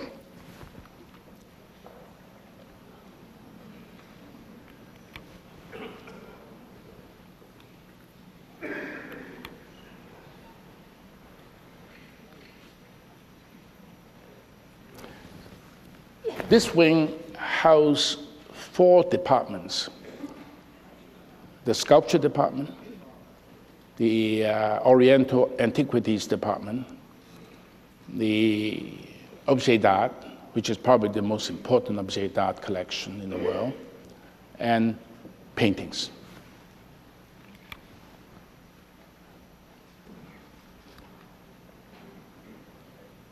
I put this thing in mostly, again, because this is MIT. This is a pyramid about 50 feet square, inverted. Why inverted? Because it's positioned at the place where the circular rotary is, and you don't want to see any projection there coming up, because one pyramid is quite enough. But to use the same theme, and we want to bring light in, this is the intersection. If you go to the bus terminal, to the parking, and to the shops, you have to go through this point. So therefore, it's nice to have something to make people feel they're still in the Louvre. So now this suspended pyramid is a major engineering project. It was designed by a man, Peter Rice, of Arab Associates in London. And too bad I don't have the drawings. It's actually a very brilliant design. The whole thing is, there are only 4 rods in the center, all suspended, and the rest are all cables. It's cables and 4 rods, and that's all. And it has one other very exciting byproduct.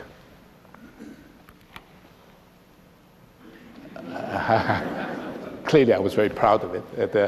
Another very important byproduct of this is the prismatic effect of the glass.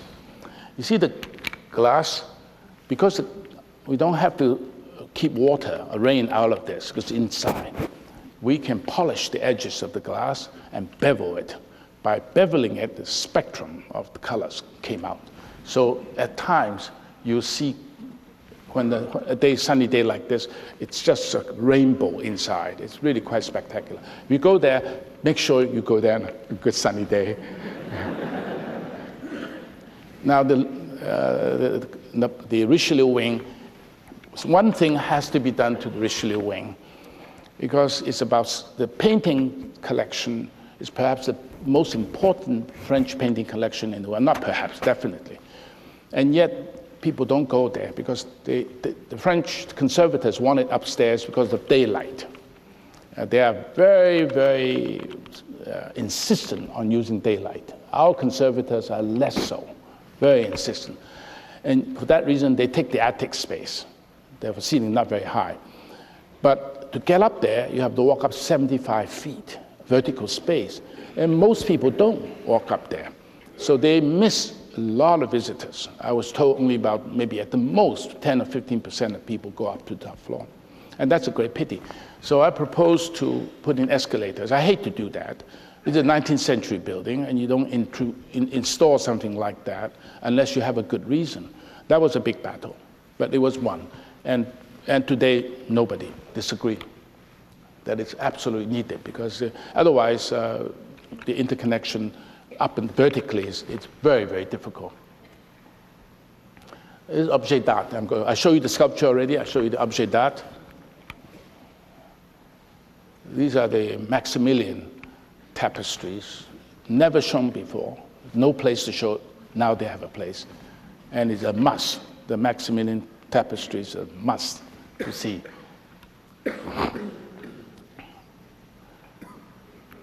They're very dimly lit because of the color of the threads.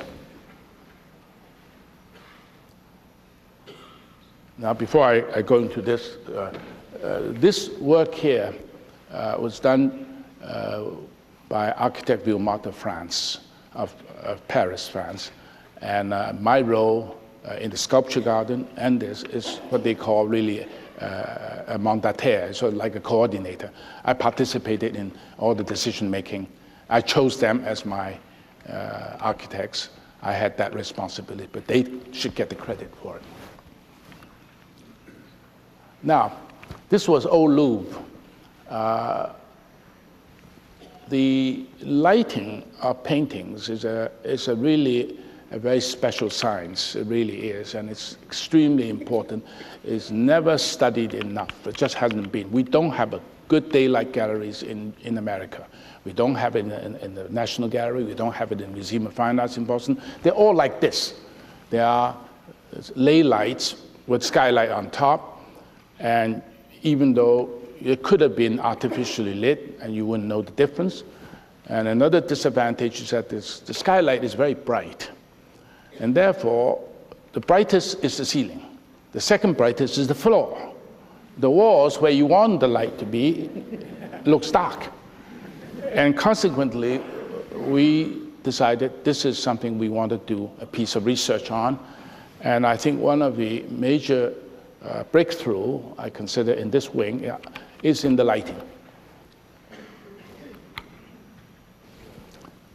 The lighting solution is this. We make the ceiling into 3 layers. The first layer is glass, skylight, with a UV filter, of course. And then below the glass is an egg crate. An egg crate is carefully calculated so that the orientation is such so no direct sun rays will come in. It would have been better if they were movable, because then we get good light all year round, all seasons. Unfortunately, the French have experience with maintenance crew. They say it won't work here. And they're right. They're right. So we use fixed louvers that don't have to be touched. We cut off a lot of light, a lot more light than we wanted to, but it does remove the headaches of the gardiens that was doing their job. And the reason of the big cross is that people have to walk there. So it has to be wide enough for people to walk, to clean, to relamp, and that sort of thing. But you can see the sky if you are walking on one side, but the light, as you see now, is deflected to the walls. It's no longer coming down to the floor. So the walls now are bright, and they get light. And that is turned out to be something that the French conservators are very conservative, and they accepted this, and they now claim this is the best in the world. They have this, something has to be always, and this they like. And this is the very important suite of paintings by Rubens, celebrating Marie de Medici's journey and eventually to apotheosis. All the way, and you can see again the light is no longer bright on the ceiling, it's directed to the walls, and this is another version of it, depending, this is an octagonal room, that's a long room, and the previous one, I think it's a square room, and this is the way the light looks, no reflection, I guarantee you that, no reflection, and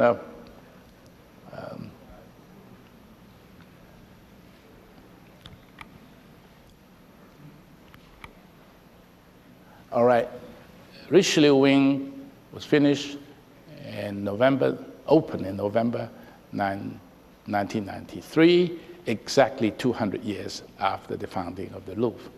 And the Richelieu Wing, together with the Napoleon Court, is now complete. And therefore, Louvre finally functions as the way we had planned to. And some of these slides are mostly to show you what it looks like when it's all finished. And the young lady is celebrating the event. So there you are.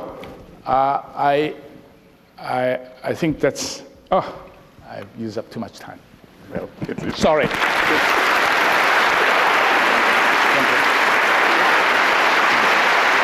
I'm sorry. Ellen, I apologize. Sorry. Yeah. I think we better go, huh? We better go. Because I'm running out of time.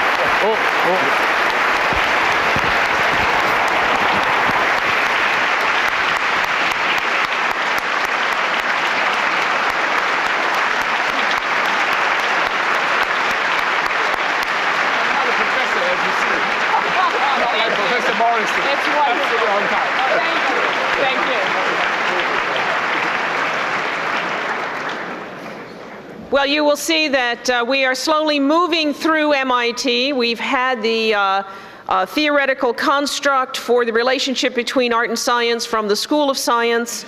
Now we've had our presentation from the School of Architecture, and we are moving on to the School of Engineering.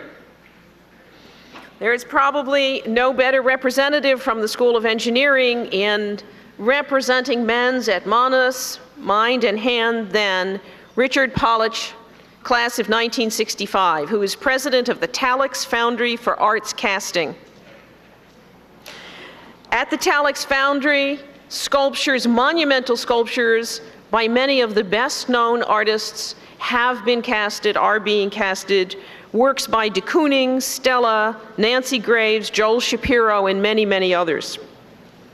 I think to describe what Dick does there, I've been privileged to be to Talix twice, and I would really like to take all of you to Talix to see the foundry, but we will have Dick come and show us pictures of it. Maybe next time we should go to the Louvre and go to the foundry.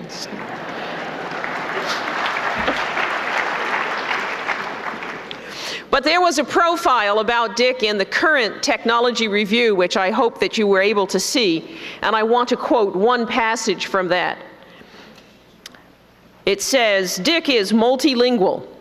He speaks structural engineer, sculptor, and welder fluently." Please help me to welcome Dick Polich.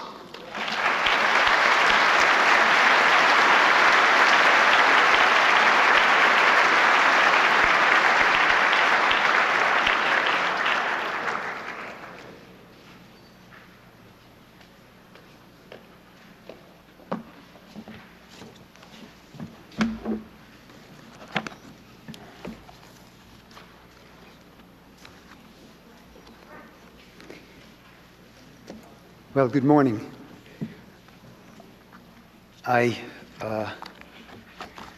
We all need a little second to let all that settle down. That was just a wonderful talk, and what I'm going to talk about is a little bit different. I'm an engineer, a metallurgist. 30 years ago, I worked on a project with Mert Flemings, head of the Materials Science Department, the goal of which, modestly stated, was to unite technology and art. We did indeed have a resident sculptor, Al Duca, who still is here in Boston. We all worked together to adapt and modify industrial techniques to the making of art. 24 years ago, I started Talix, a place to make art, whose very name comes from the material we deal with, metallics. In that 24 years, Talix has grown to be the largest caster fabricator in the world, with over 100 people working in 85,000 square feet, making art for artists all over the world. In fact, in the past year, we've installed art in Luxembourg, Munster, Germany, Rome, Vancouver, and Tokyo. My hope today is to accomplish three things. First, to give you a tour of the foundry and show you what we do. Secondly, to talk about a specific problem for artists, going from a small maquette to a monument, the problem of dealing with scale. And then finally, end up with a discussion of how artists, engineers, and fabricators work together. So let's begin. The artist who wants to make metal sculpture needs to find at least four things: space, tools, technology, and craft. The artist will always make art, but where he makes that art, the place he picks, will affect how the art looks and how it is made. Let's look at the first slide. Is there a pointer here? This is it. Okay, space we have plenty of. We have about 85,000 square feet. We have 46-foot ceilings. The next slide. Let's see now. Not sure where that is. Oh, there we go. Thank you. The next slide shows the main bay of Talix. We have some Frank Stella stuff over here. There's a Liechtenstein over there. That's Audrey Flack. That's a stainless steel sculpture by Jeff Koons. The scale of the place, it's about 65 feet across here and about 300 feet down to the other end of the foundry. The cranes have about 35 foot clear under the hook and can lift up to 100,000 pounds. Tools also we have plenty of. The next slide. Here you see us out in the yard assembling a sculpture by Alex Lieberman. It's a Corten steel sculpture. Its dimensions are 50 by 50 by 40 feet. It's an extraordinary sculpture in that you can walk inside this sculpture, and it's very unusual in that way. The next slide, we show some technology. This is a sculpture that's in the National Gallery, a quite famous sculpture, and its surface is terrible. And this is one of the things that we have worked on at Talix to help sculptors achieve their goals.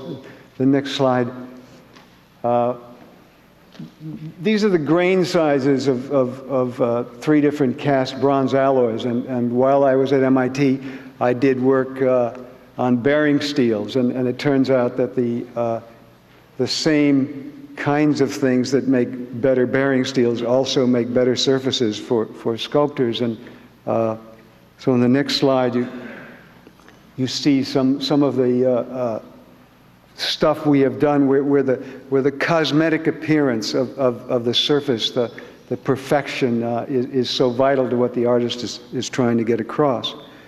In the next slide, you see craft. I mean, this kind of story is really the story of Talix, where we have analyzed and identified those interactions between artist and craftsmen where they are really working together to make art. We have also got processes, steps in the process that really are very little different than making an engine block. And so we have tried to separate those processes, mechanize them, use the latest techniques, and try to keep this marriage of technology and craft going along. In the next slide, you see a triptych by Helen Frankenthaler, and these really are lithographs set in a cast stainless steel frame. These are about 7 feet high. One of the problems in this sculpture was what to do with the backsides, and we tried putting fabric and putting wood and various other kinds of things. And then the next slide, please. We went to using patinas, and patinas are very painterly kinds of things, and you use brushes and solutions. The solutions are chemical, but the techniques are the same. In the next slide, you see Helen working on the bronze backs that went onto the triptychs, and this process is very much like using watercolors. The colors are transparent, they blend into each other, and there's ample opportunity for accidents, happy accidents to occur. In the next slide, you see one of the triptychs, and this is the backside, and you can see the incredible designs and colors that she has done for the back of the screens. In the next slide is another one, and then in the next slide again, another design and colors. And I must say that at the exhibit where these were shown, only one of the triptychs had the lithographs facing out, and then the lithographs were all facing the wall as they showed all the backs. And so there were some happy foundrymen at that show. In the next slide, this again is a little bit of of technology and a lot of craft. One of the things that is going on here is that we are brush plating gold onto the bronze. What happens then is that the patinas will not take on the gold, and so that the artist gets this kind of extraordinary transition from here a green into the rich goldy color. I think the next slide shows a. Oh no, this is another case of craft coming through to help the artist. The woman there is Mary Frank, who does clay sculpture. One of the things that really troubled Mary was she wanted to do marble, and of course fired clay is very fragile, and the possibilities for putting it outdoors are limited. She wanted to do metal sculpture, but the surfaces were hard and just reflective and really bothered her, and so we worked out this approach where we got a kind of matte surface with a patina that came close to the original clays. In the next slide, I'm going to now talk about some of the problems with scale. These are 35-foot figures in Roslyn outside of Washington, D.C. It's what you see as you come up to this building.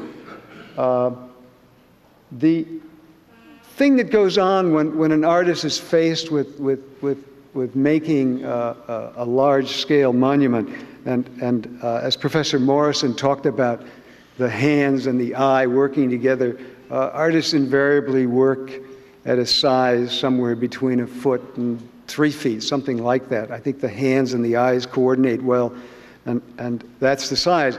Now you've got to make something, though, that can be outdoors, something that'll go in the world, and the world is a big place. Well, typically, if I took a piece of paper and crushed it in my hand and threw it on the table, you would sense the force that had crushed it. You would see the folds, the lines, the kind of energy that's in that piece of paper, in that crumpled paper. I now take it and an artist says, well, make it 10 feet by 10 feet. What happens is that somehow now all of those folds and creases and lines have moved apart.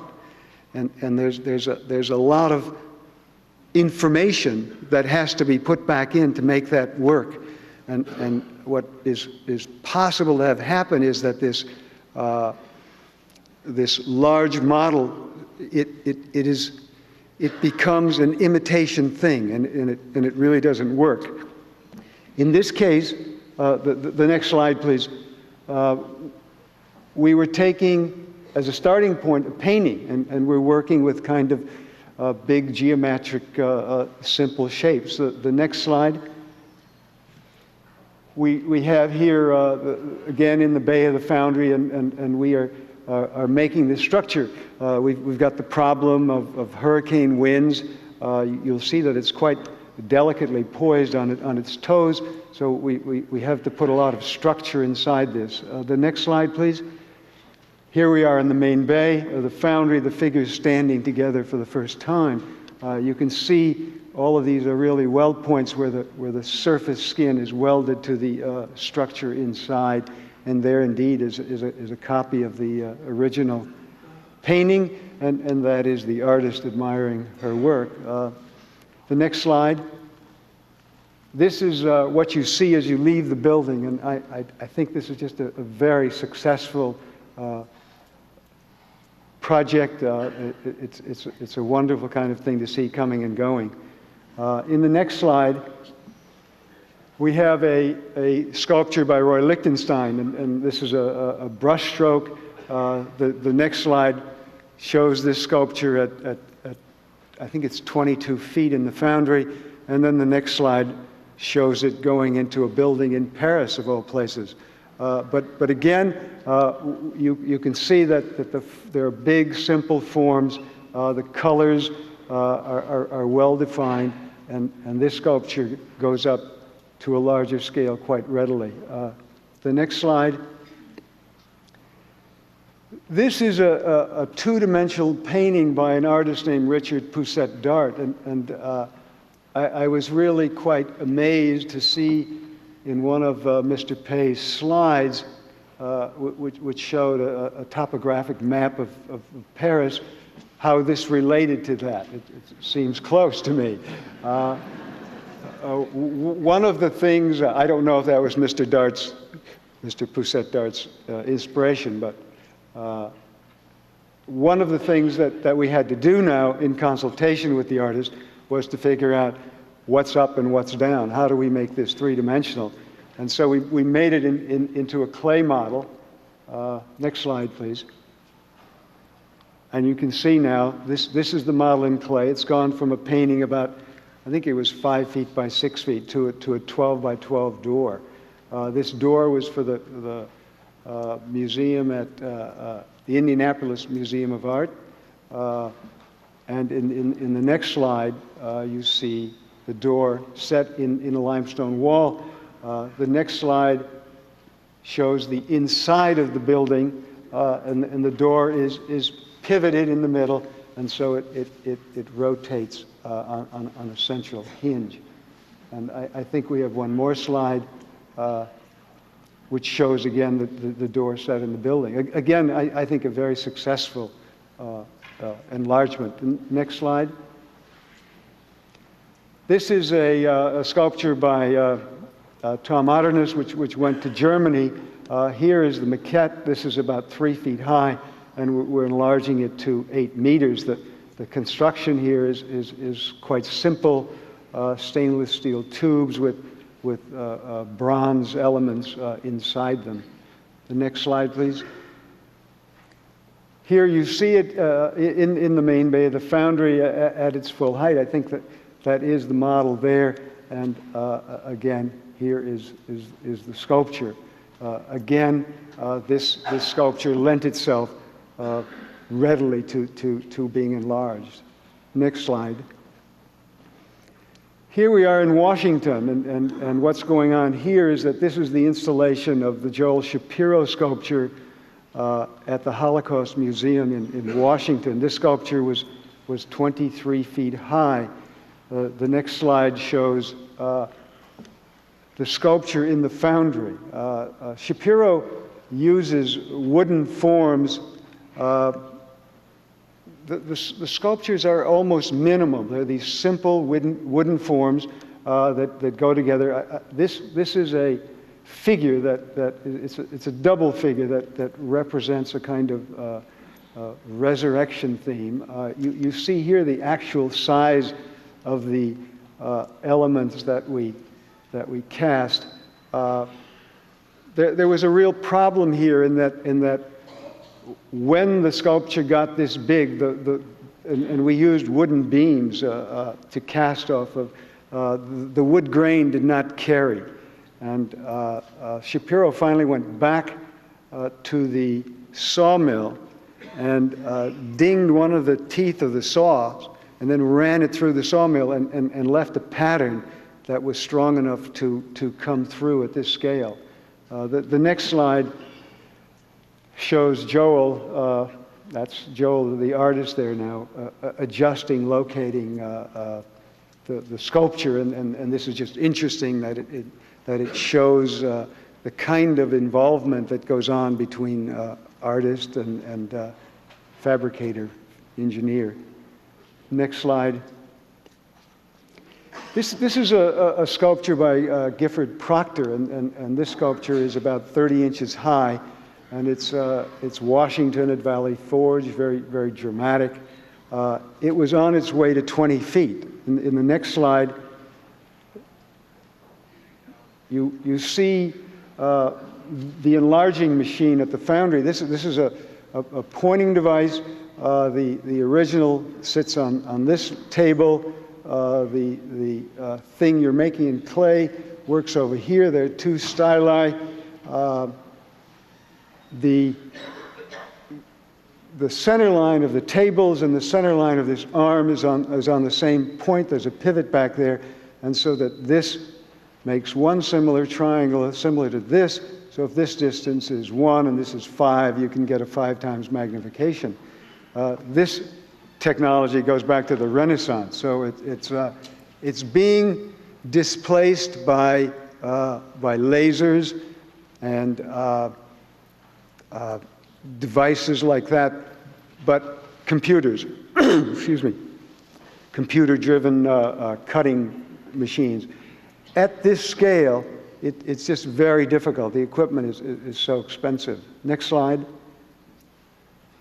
Here we have the body. These are Washington's elbows, and what happens now is we really start to get into trouble because we've got this enormous expanse of fabric or cloth or whatever it is, and it's a real problem as to what to do to keep the sculpture interesting, to keep your eye moving.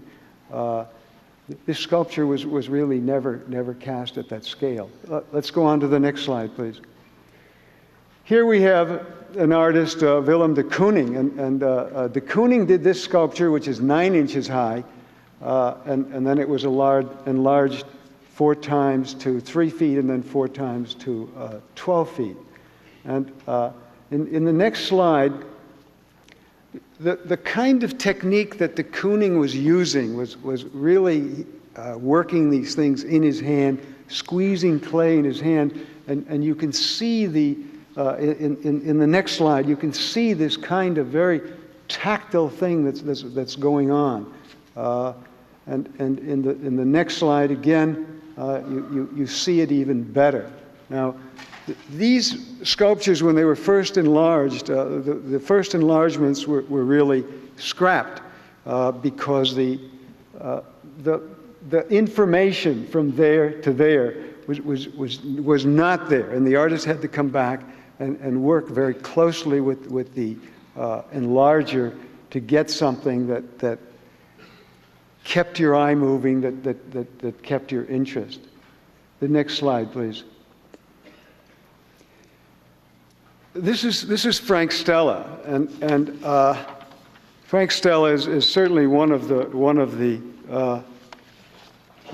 top artists of our time, and Stella is here working on a clay, and he looks like he's working with a rake. Well, he is working with a rake, and Stella's a really cerebral, available guy who will discuss with you and tell you what his problems are. And he's got a clay here. The total clay is about 12 feet across, and he's trying to make a mark on it that's appropriate to the scale. And Stella feels that the hands are too small, too weak. The gestures they make are too timid. I mean, what he's looking for is something that will show force and movement and energy, and so I've actually seen him go in there and jump on the clay with both feet. I mean, it's a real problem, and in the next slide, you see how Stella is starting to approach it. This is part of a sculpture which you'll see in a minute. It's about 25 feet high, this one element, and in it we have an enormous number of new forms, of new surfaces, of things that Frank is trying to do to keep you interested, to have a surface that's dynamic and changing and interesting. In the next slide, here's another sculpture, and I'm going to talk a little bit more about this. But this dumpster is actually part of the sculpture, and I agree. But I'm going to talk about that, about where an artist gets his images, and one of the things that Talix is a resource image bank for artists, and almost everything we use in the Foundry, Frank has put in one sculpture or another. The next slide. This is another sculpture, and these are also painterly things. I mean, Stella started out as a painter, and a painter can take a 12-inch wide brush and go in and cut out big parts of his painting by overpainting. And Stella is looking for that same kind of energy and possibility for change. The next slide, please. This is that sculpture. It was at one reviewer described the sculpture as looking like an airplane crash, and that's funny in a way, but it's also true. I mean, Frank is looking for gestures, and you take a big steel tank and you crush it. And so you put the history of that event in there, and we respond to it and sense it. In the next slide, again, some of these things that are going on, and then closer in the next slide, closer to my heart.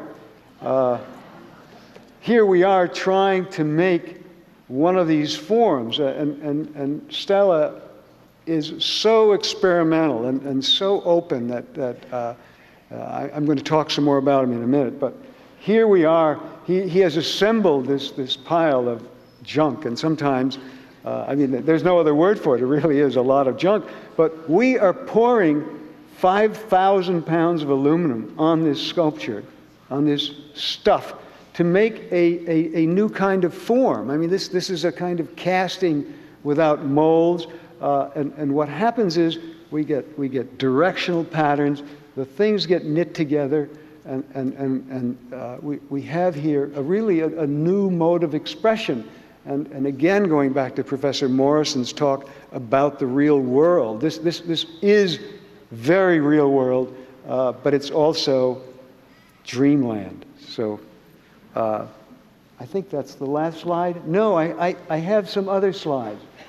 And again, going back to Professor Morrison's talk, and we did not discuss each other's talk, but here, one of the things that really binds me as an engineer to the casting process is the process itself. And in early times, people who worked with metals were shaman. They were magicians. I mean, after all, the first metals, meteors from heaven and Mother Earth disgorging gold nuggets, and so the metals have always had a very powerful role in our lives. And this is these are ceramic shells that we're going to fill with metal, and we preheat them. Because they're so impermeable, and we have to keep the metal molten long enough to fill out. The next slide shows us tapping off into a crucible of molten steel, and then the next slide is the actual casting process, which is violent and wonderful and dangerous. Next slide. Again, more of that, and then the last slide is the molds have been poured and they're set aside to cool, and the next slide is just entropy taking over and everything getting back to the same temperature. Okay, I think that's it for the slides. I want now to talk a little bit, after now we've seen how the foundry looks, I want to talk about how it works. But first, it should be understood that the art being discussed is limited to the plastic arts and sculpture in particular. We will begin by making a clear distinction between creating, fabricating, and engineering. Creating, while difficult to understand, is fairly easy to describe. It's what the artist does when he works, when he expresses himself. What it is not is something made as a means to an end, something made to a preconceived plan, or something made by imposing a new form on a given material. In other words, art is made deliberately and responsibly by people who know what they're doing even though they don't know in advance what is going to come of it. To create a work of art, the artist must have in him certain unexpressed feelings and the wherewithal to express them. Making a sculpture then has two stages: making the plan, which is creating, and then imposing that plan on certain materials, which is fabricating. Thus, when the engineer makes a plan, he, like the artist, is creating. It is not art, however, because it has a preconceived goal. Remember, in art, you don't have a preconceived problem to solve. You're trying to express something. Sometimes the engineer, as in my case, wears two hats. He makes the plan, but then he also serves as the fabricator. Let's look at fabricating. The fabricator needs an idea of what is to be made.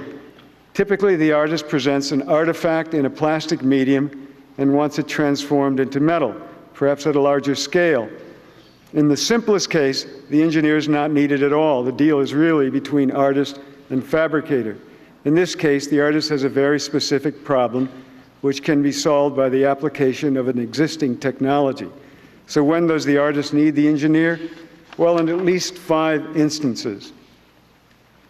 No artist and probably no engineer can be familiar with all the material processes available and the number of materials an artist can use. In my own case, I listen to the artist's intention and then describe a number of different ways, different processes to achieve the artist's goal. This conversation often occurs very early in the process of creating a work of art. Then there is the near obsession to be novel, to do something never done before. Casting and fabricating are really fairly straightforward. New technologies appear and are used, but for the most part, solutions of this type combine unusual or offbeat ways of doing things.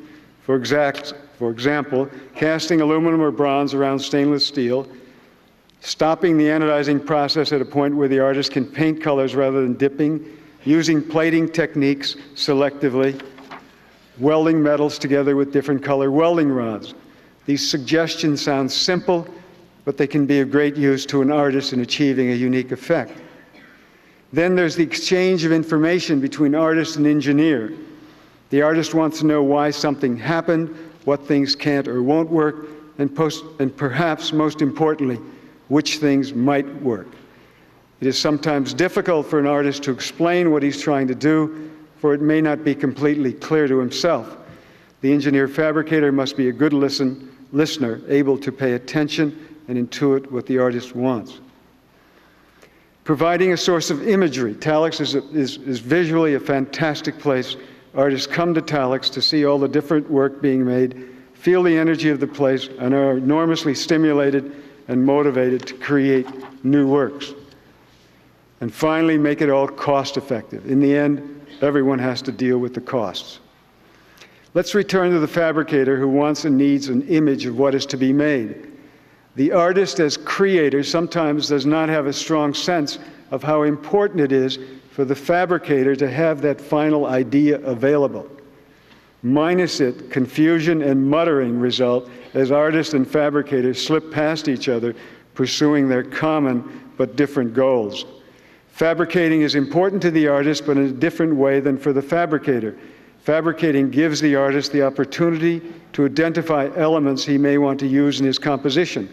The fabricator works from a model, a drawing, a sketch, some kind of guide, while the artist has none of these and only gets exact when he's completed, when the sculpture is finished. Another sticking point in the push-pull between fabricating and creating is that the fabricator cannot provide the artist with elements of imagery. Only the artist can decide what images he wants. He may recognize and use some images from the work of the fabricator, but only after he has understood what has been made can it have a place in his work. To summarize, the artist is expressing an emotion, a feeling he is not conscious of until it is expressed. The engineer participates in the process by making a plan to accomplish the artist's vision. The fabricator follows a plan with a clear objective and artifact as the goal. I want now to talk about how different artists work. Most artists come to the foundry looking for advice and consultation on how to achieve a specific result. These artists have mostly resolved their work in the studio and have well-formed ideas of what they want. Often they will have discussed with the foundry particular aspects of a project long before it is completed. In fact, the discussions often affect how the sculptures are fabricated, as technical advice becomes a compositional element which the artist may use or discard. Some typical foundry responses for artists are as follows. Roy Lichtenstein, the pop artist, wanted his sculpture to have an industrial finish, like a galvanized trash can, to keep the pop image, even while using the very permanent and expensive process of casting. Nancy Graves loves color. Nancy comes to sculpture as a painter, and so we did enameling of the cast bronzes. And she also liked direct casting, and so we figured out ways to cast lobster claws and flowers and other flora and fauna with her signature touch of fragility and metastability. For Richard Pousset Dart, we've already seen how we took that two-dimensional painting and turned it into a 12-foot by 12-foot door. These are some of the things we've done for various artists, but the artist I'm going to focus on is the aforementioned.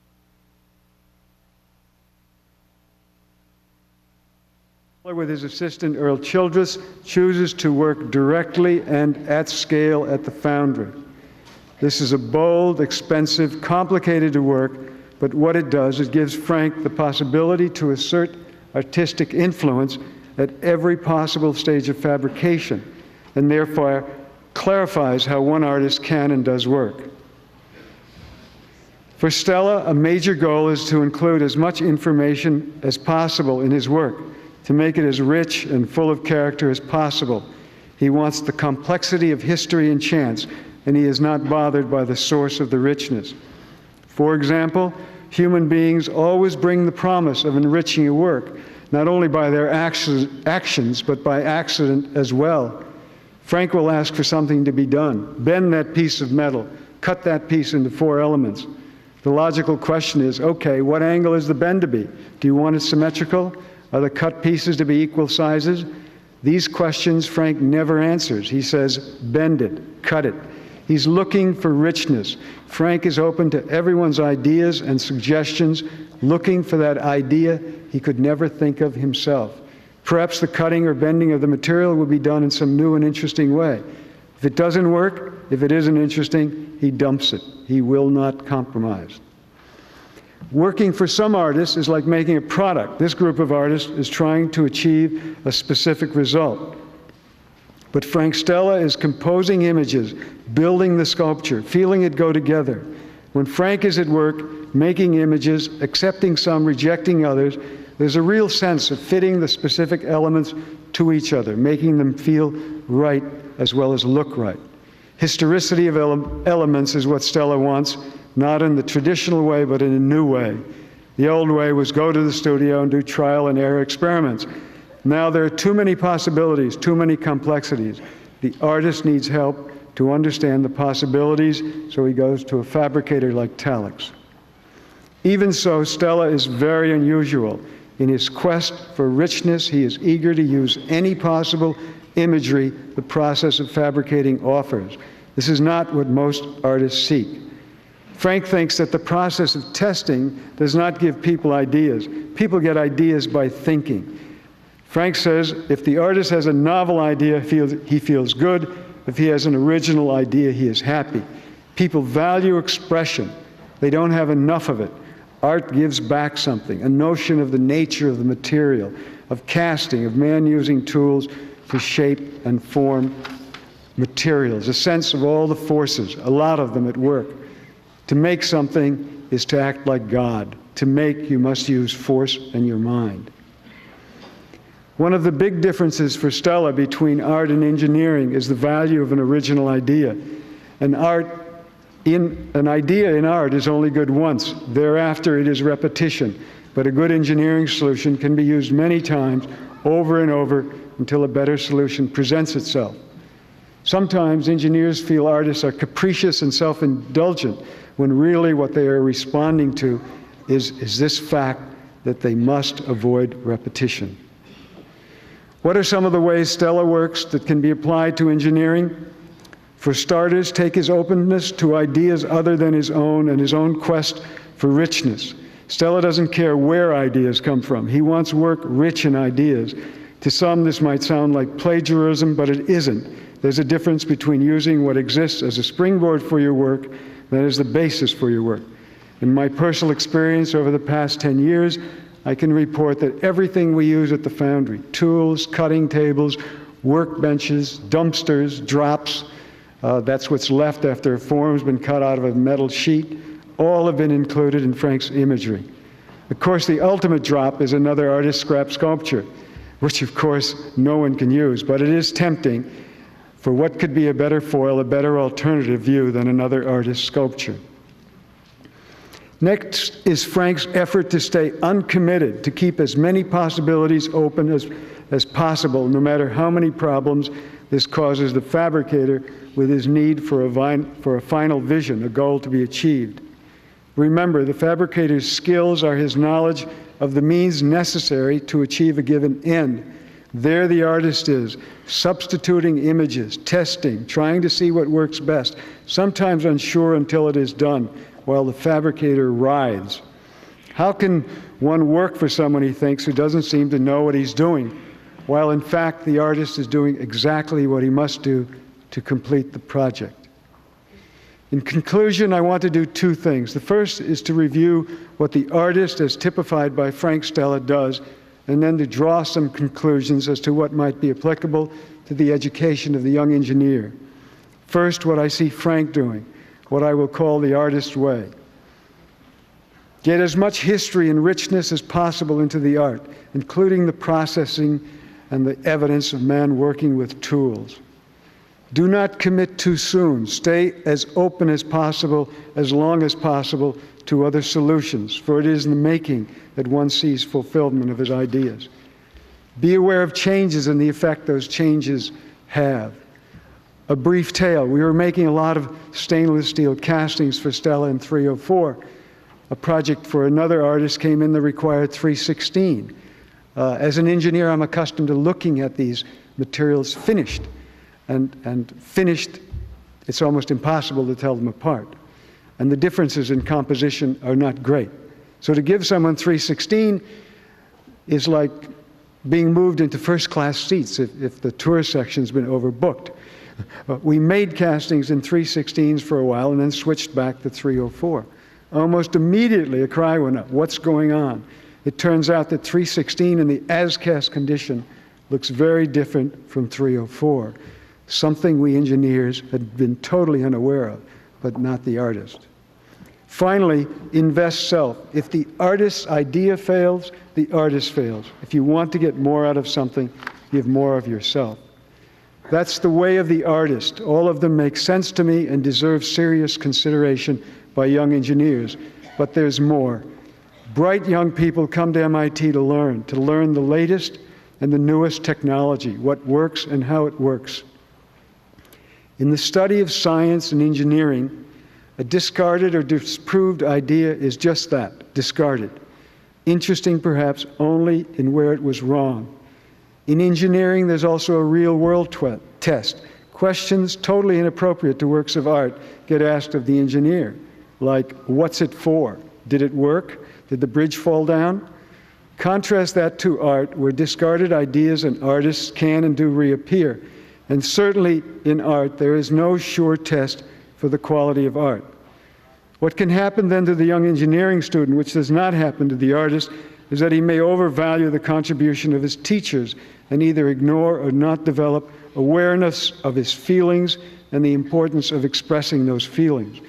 We need to, and I hope are doing so, as evidenced by all of us here today, make young engineers aware of the importance of including their own feelings, their own expression in the solutions to problems they will face in their careers. We can make that more possible by providing opportunities and making sure that these opportunities are important to our community, for our students to express themselves. Or failing that, provide them with frequent opportunities for aesthetic experiences. Whether or not this will make better engineers can and will be debated, but art and aesthetic experience will do what it always has done, enrich the individual, and give a historical and aesthetic perspective and artistic dimension to our students' understanding and aspirations. And given the ever-growing power of engineering, perhaps it's not too wild to suggest that this new engineering will give creators like Stella compositional liberties unimaginable not so long ago. Perhaps one can even imagine students being taught, as I have learned working as an engineer for artists, function can follow form. Thank you.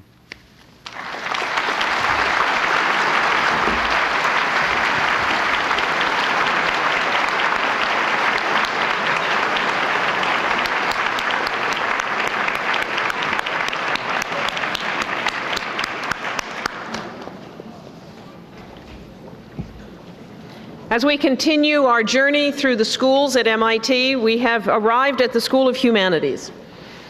And my 5 years at MIT are nicely bounded by the MIT performance of Professor Tod Machover's opera Valleys in June of 1989, and the premiere of John Harbison's cello concerto at the Boston Symphony Orchestra in just April 1994. And speaking of the Boston Symphony Orchestra, let me take this opportunity to offer them a special thanks today to the orchestra, to the players, and to the Boston Musicians Association of the American Federations of Musicians Local 9535 for their permission to tape the final rehearsal of John Harbison's concerto and to play portions of that this morning. Both Tod and John represent the broad spectrum that exists not just across the arts at MIT, but even within single arts.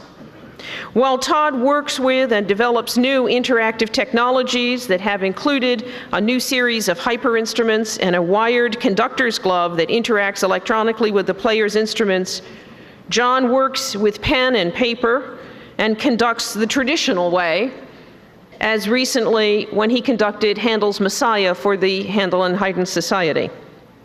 But both composers have written viola concertos for the same artist, Kim Kaskashian, and both have written cello concertos for Yo-Yo Ma. Both explore and create sounds and structures that have never before existed, and both are steeped in the continuum of historical music making. Helping to tie this discussion together today is Lloyd Schwartz, professor of English at University of Massachusetts, Boston, and classical musical editor of the Boston Phoenix. He is a regular commentator for classical music on National Public Radio's Fresh Air. Just this April, Mr. Schwartz was awarded a Pulitzer Prize in music criticism. John previously has won a Pulitzer Prize for his oratorios, and this spring, I have to say, won the Killian Faculty Award at MIT, the highest award given to faculty members at the Institute, an award that was previously won by Professor Morrison. And I am delighted that John is the first professor in the arts to have won that award, and it gives me great pleasure to introduce Professors Machover, Harbison, and Mr. Schwartz.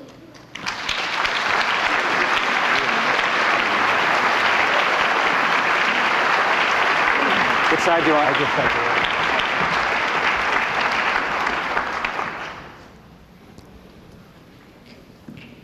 Good morning. Just, I guess.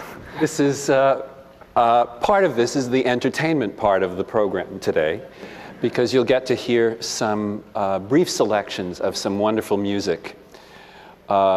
Certainly one of the joys of being a music critic in this city has been to experience the new works of these two marvelous composers who also happen to both be on the faculty at MIT.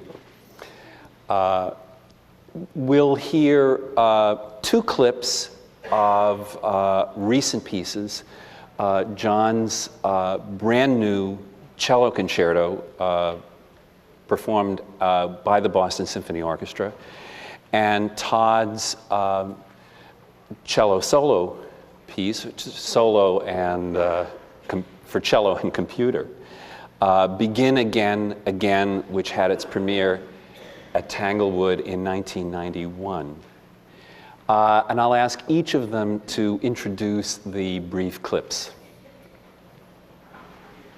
In the talk show format, I'm supposed to be very surprised there's a clip, but actually I know that there is one.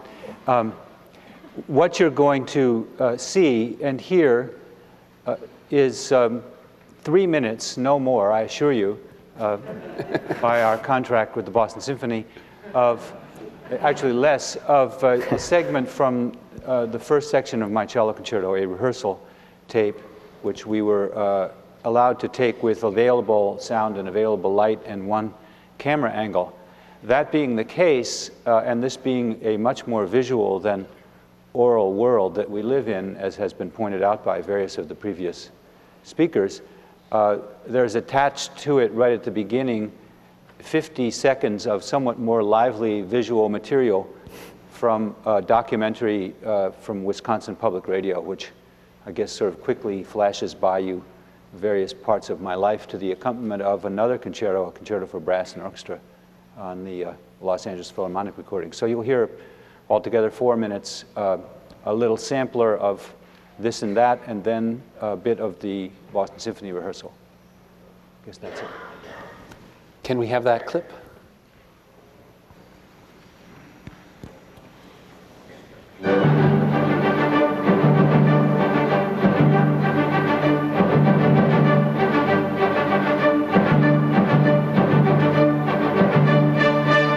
I think the artist can't be only on their own side. They have to look for a voice that says what's not being said.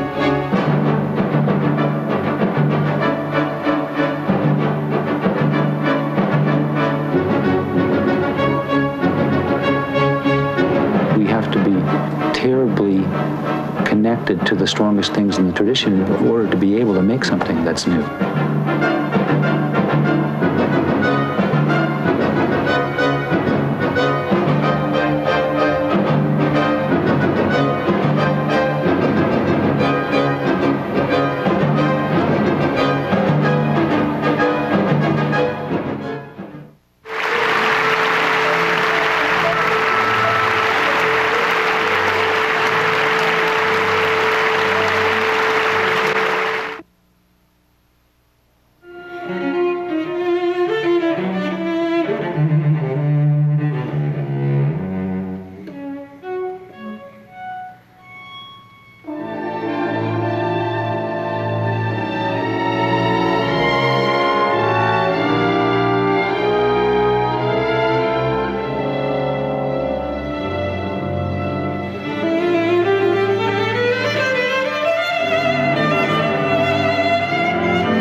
Now we'll see a clip of about equal length of the piece that I wrote for Yo-Yo Ma about 3 years ago called Begin Again Again.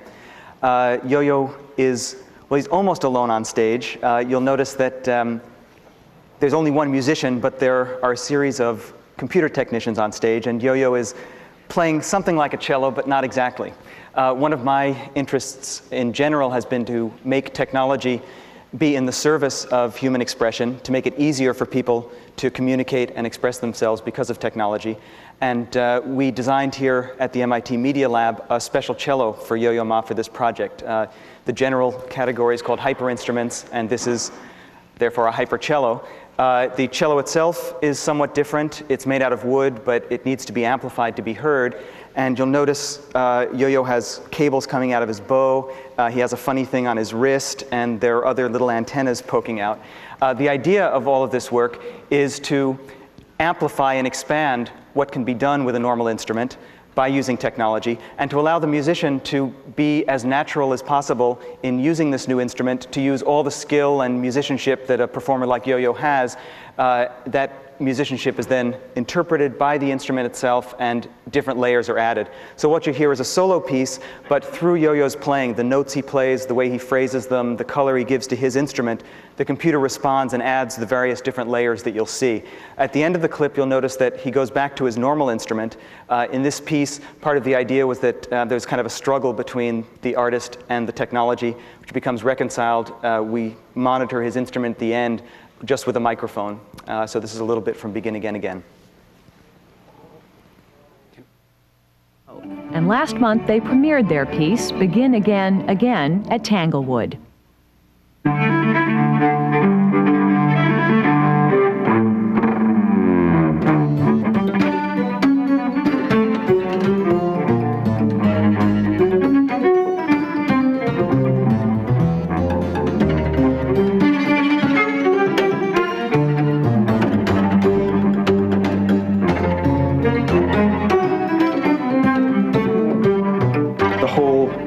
Artistic work is to make connections between things which seem to clash when you first look at them, about making the effort, and in some ways about how hard it is.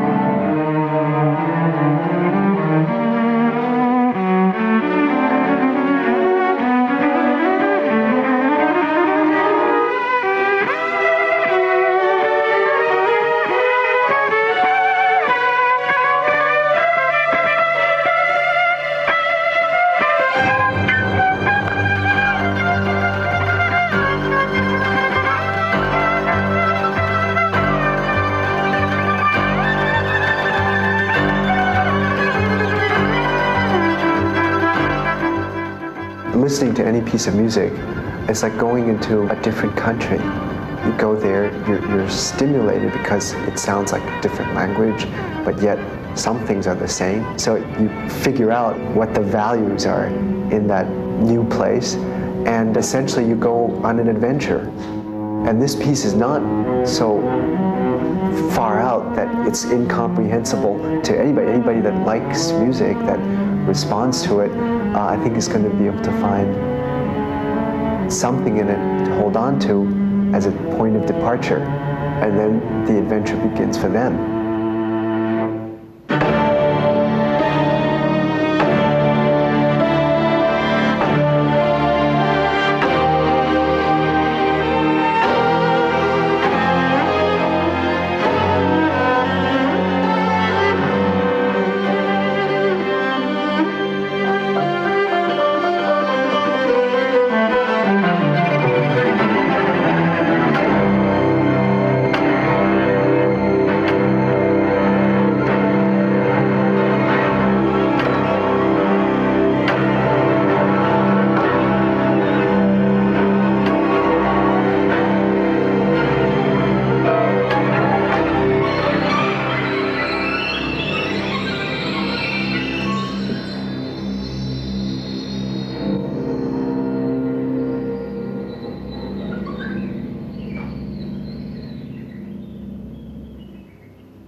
Yo-Yo Ma is another Boston area resident, and I think until just a few years ago, he was really far better known for his performances of traditional classical music written for the cello.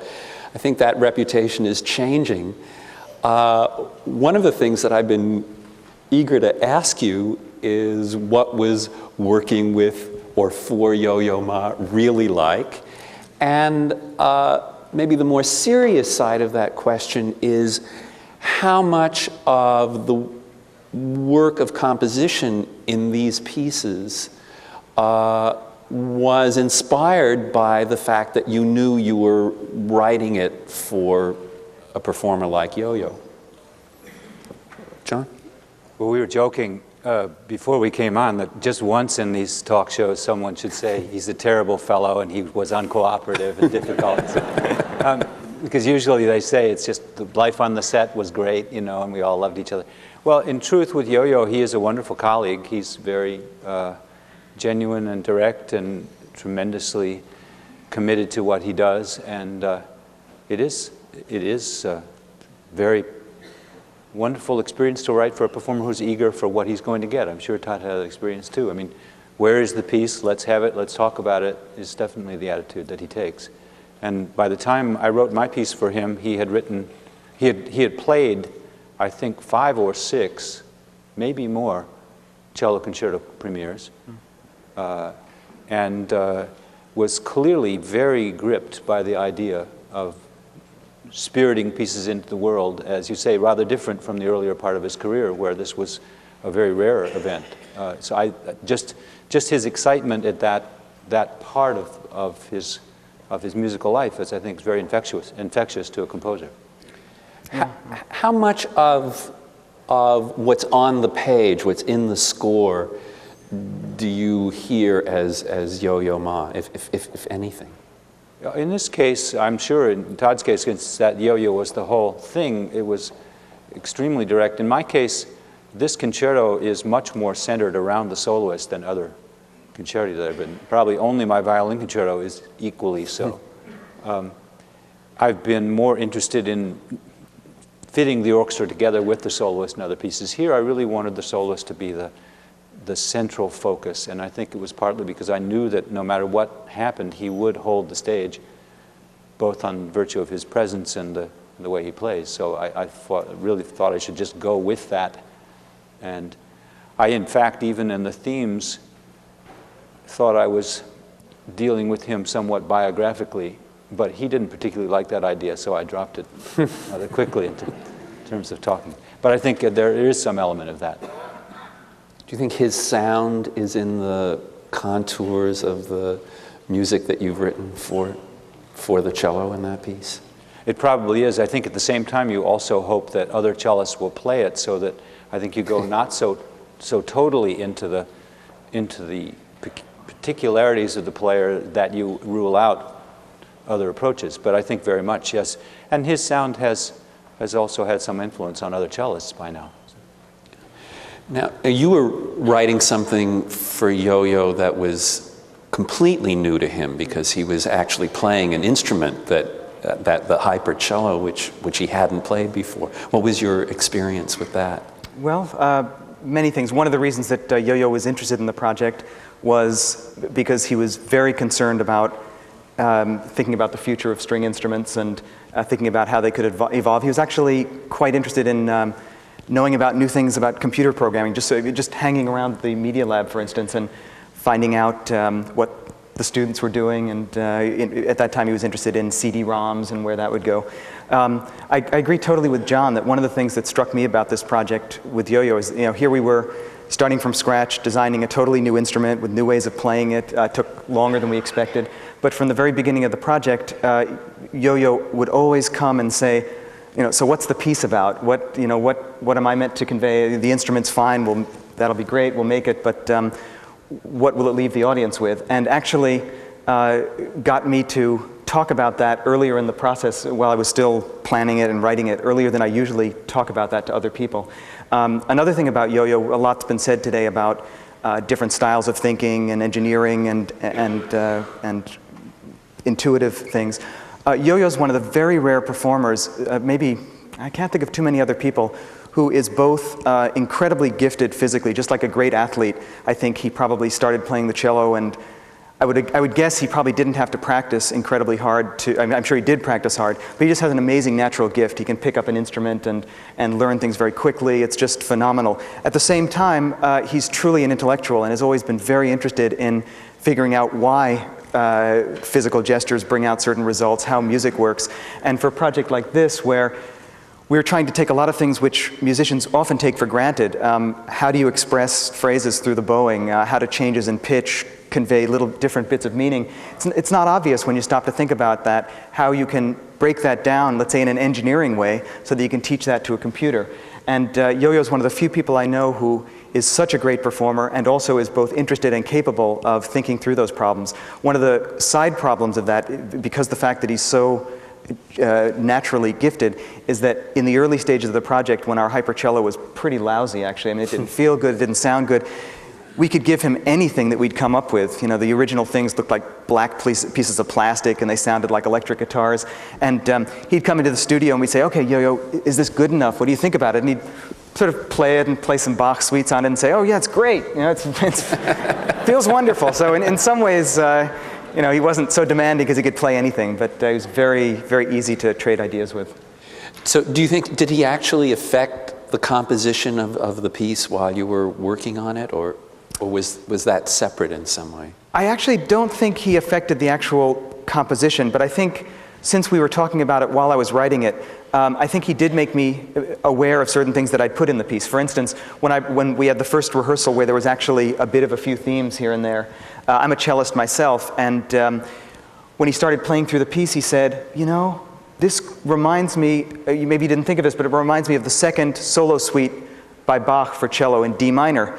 And when he said that, I realized that in many ways he was true. It wasn't just in the kind of feel of it, but in the tonality. My piece also centered around D, in the sense the piece is called Begin Again Again, and it's a set of variations. It's kind of about the performer trying to break out of a certain mold. He keeps trying to have the melodies go up, and they keep turning around and going down. And there's a kind of circular process like that in the Bach.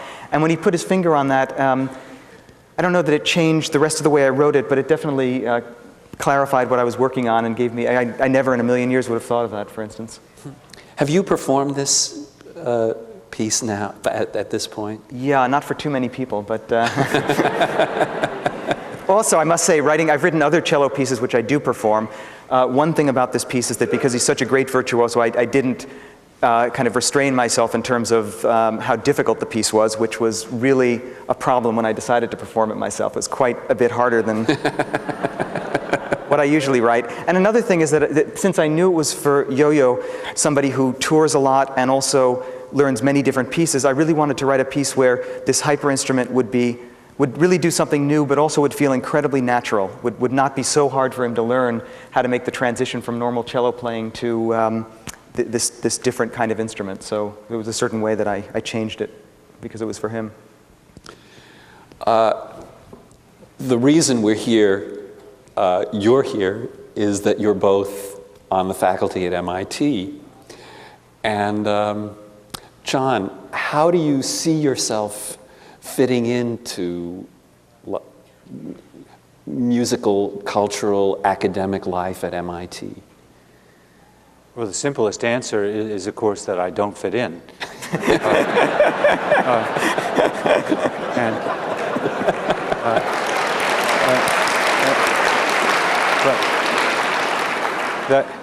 There's more to it, though.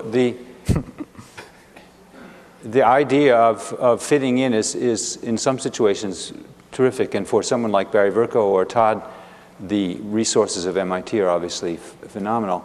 For me, the resource of MIT was really the difference. That is, the sense of not fitting in was, at least for a lot of my life, tremendously salutary for me. I've always loved that feeling. And even probably begins back at the time I told my parents I wanted to compose an orchestra piece one summer, and they sent me to baseball camp. Did you write the piece anyway? I did. I did, but I think some of us who started out here in music at MIT a long time ago, in Klaus Lippmann's days, were aware that though the core of us were the kind of musicians that Ellen described, of sort of Stone Age technology with, not even mechanical pencils, we were aware that MIT would need to develop in directions appropriate to the resources of MIT. And that was part of one of the first things I did at MIT was participate in the search for Barry Vercoe, who came and started the computer music at MIT. And I think Todd's first appearance here was in the summer course that Barry held for a number of summers here. We also saw fairly early on that we needed to go in the direction of world music, and we began actually in the mid-'70s in that direction. So I think some of us who are of the dead white male persuasion, of which I've been told I was already part, have in some more or less a visionary way tried to see how the resources of MIT could connect to the arts, as well as preserving a place for some of us who are obviously involved in doing essentially what I was thinking of when I was 5 years old, which is adding some pieces to a repertoire which at that age I already thought was extraordinary. And I've stayed so interested really in string quartets and orchestral music that's really where I expect I'll probably wind up. But MIT is incredibly hospitable to all kinds of activity in the arts, and our students are extraordinarily diverse. Some of them really just want to learn how to play a Schubert trio, and others really want to find out on day one how the computer can help them as artists. And I think that diversity is something that we're trying to, with the resources we have, we're trying to respond to here. Do you have any impulse or temptation to take advantage of the electronic facilities here in your own music? Well, in 1971, I think it was, I rented the largest Hammond organ I could find. And I wrote a piece called Bermuda Triangle for amplified cello, Hammond organ, and amplified saxophone. And using those drawbars, I felt like I was in my own computer studio. And I was very excited. I really thought that was the direction I was going to go. But my one early experience in the very early days of the computer studio, I think I was environmentally somewhat adverse to the smallness of the rooms and so forth. I don't think that's true anymore. People work in nicer environments. But I may be at this point so filled with projects in what we call the acoustic world, which when I started out I was amazed to be told I played an acoustic piano a few years ago. I always thought it was that I may be occupied that way, to such a degree that I may never wind up. I always have in the back of my mind I should really try this out. And every once in a while when I see Todd, he says, "Come over and we'll plug you in." But I think your role here is more expected and understandable. Can you, what do you do? Tell us some of the things that you do here. You do more than just compose music. Yeah, well, there's most of you probably know about the Media Laboratory, which is one of the newer parts of MIT. It opened up in 1985. And the Media Laboratory has kind of as a central goal to find ways of making technology so that it responds more to what human beings want to do, either in communication or in expression, and hopefully to find ways of developing new forms of what might be expressed when the technology and the tools change. So it's true, I try to, it's funny, as John says, that he has projects for quite a while now that because of what he's already written and because of his interests, are acoustic projects. I think because I'm at MIT and because I work so much with technology, most of the projects that I see coming my way are projects that involve more technology. I sometimes, before I came to MIT, I used to sort of work for a couple of years with new technology, and then I always wanted to take a break. In fact, I have a new CD coming out soon with one piece for piano and computer and another very large piece for piano all by itself, and I don't do that so much anymore, and I sometimes miss it. But one thing that we do at the Media Lab is we do big projects to make different kinds of music and art pieces that involve technology. We also spend a lot of time thinking about the technology, the tools themselves that can be used by musicians. For instance, I mean, for John, I think in some ways this technology is terrific right now, but it has so far to go. You know, it really isn't quite at a stage yet where John would probably be satisfied with it, quite honestly. I mean, there's just so much to do to make technology be as sophisticated as traditional instruments, and both in the way they sound and in the way they feel. One thing that I teach at the Media Laboratory, I give a 2-term course. The first course is kind of everything you've always wanted to know or maybe not know about computers and music and technology. And the second term is a project course, which is kind of interesting. One thing that I find at MIT is that all the students I meet, I really mean this, the students are the most open-minded, intelligent, and kind of nice people that I've met anywhere. They're fabulous. They also have incredibly different backgrounds, and especially when you find people coming to a music class, nobody knows the same thing. Many people have bits of things they've specialized in, but since they haven't been to conservatory, they've often played an instrument, and they've done a lot of their science, they're often I see them almost as pieces of a puzzle. When you put them all together, you have an enormous amount of knowledge. So I sort of go out of my way when I choose people for my class to pick people who are very different from each other. I usually pick people who are both graduate students and undergraduates, people who are engineers and hardware builders and composers and performers and sometimes visual artists.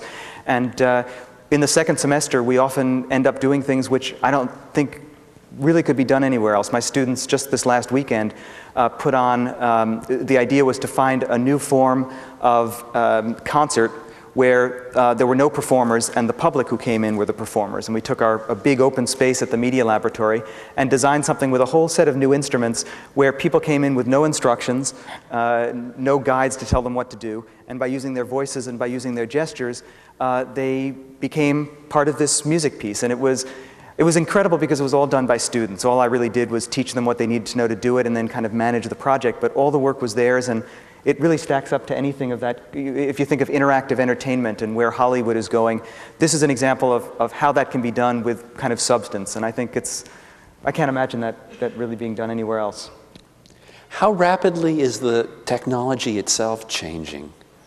It goes in fits and starts. The huge change in music technology happened about 10 years ago, really literally 10 years ago, when 3 things happened at the same time. It was the big boom of the personal computer, so all of a sudden you could get your own computer without a lot of money. The second thing is Yamaha in particular bought the patent for a way of making computer music very cheaply. It was developed at Stanford, they bought the patent, and all of a sudden computer synthesizers came out that instead of only being in places like MIT and Stanford, you could buy for $1,000. And the third thing which was remarkable is that all the people making these computer music instruments developed a standard way, basically a cable called MIDI, of hooking together any computer and any synthesizer to send computer information back and forth. So all of a sudden, computer music, instead of becoming kind of an abstruse thing, became something which is so common that even if you don't know it, probably all of you listen to computer music all the time in Hollywood film scores and most advertising and more classical music. What we all found in the last few years is that that was also very constraining, and now there's a whole new revolution where basically especially because of interactive entertainment, what you see happening with communication companies and cable companies and computer companies and the whole Hollywood industry, all trying to figure out what it is they're going to do together. I've never seen a period of such rapid change as in the last 6 months or so, not only in terms of people investing in new interactive entertainment, but trying to figure out what to do. And it's one of the first times I've seen where we at the Academy have had to be incredibly fast on our feet to think of new ideas, because they're very smart people in the commercial world who are thinking of stuff every day, and a lot of it's at least as good as what we're doing. So it's a very stimulating time, I think. It's changing very, very fast right now. Do you have any questions for each other? Well, we can talk to each other here at MIT. But not in public.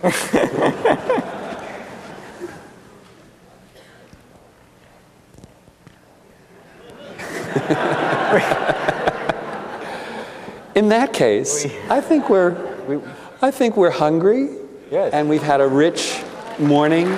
Thank you very much. I guess you're right.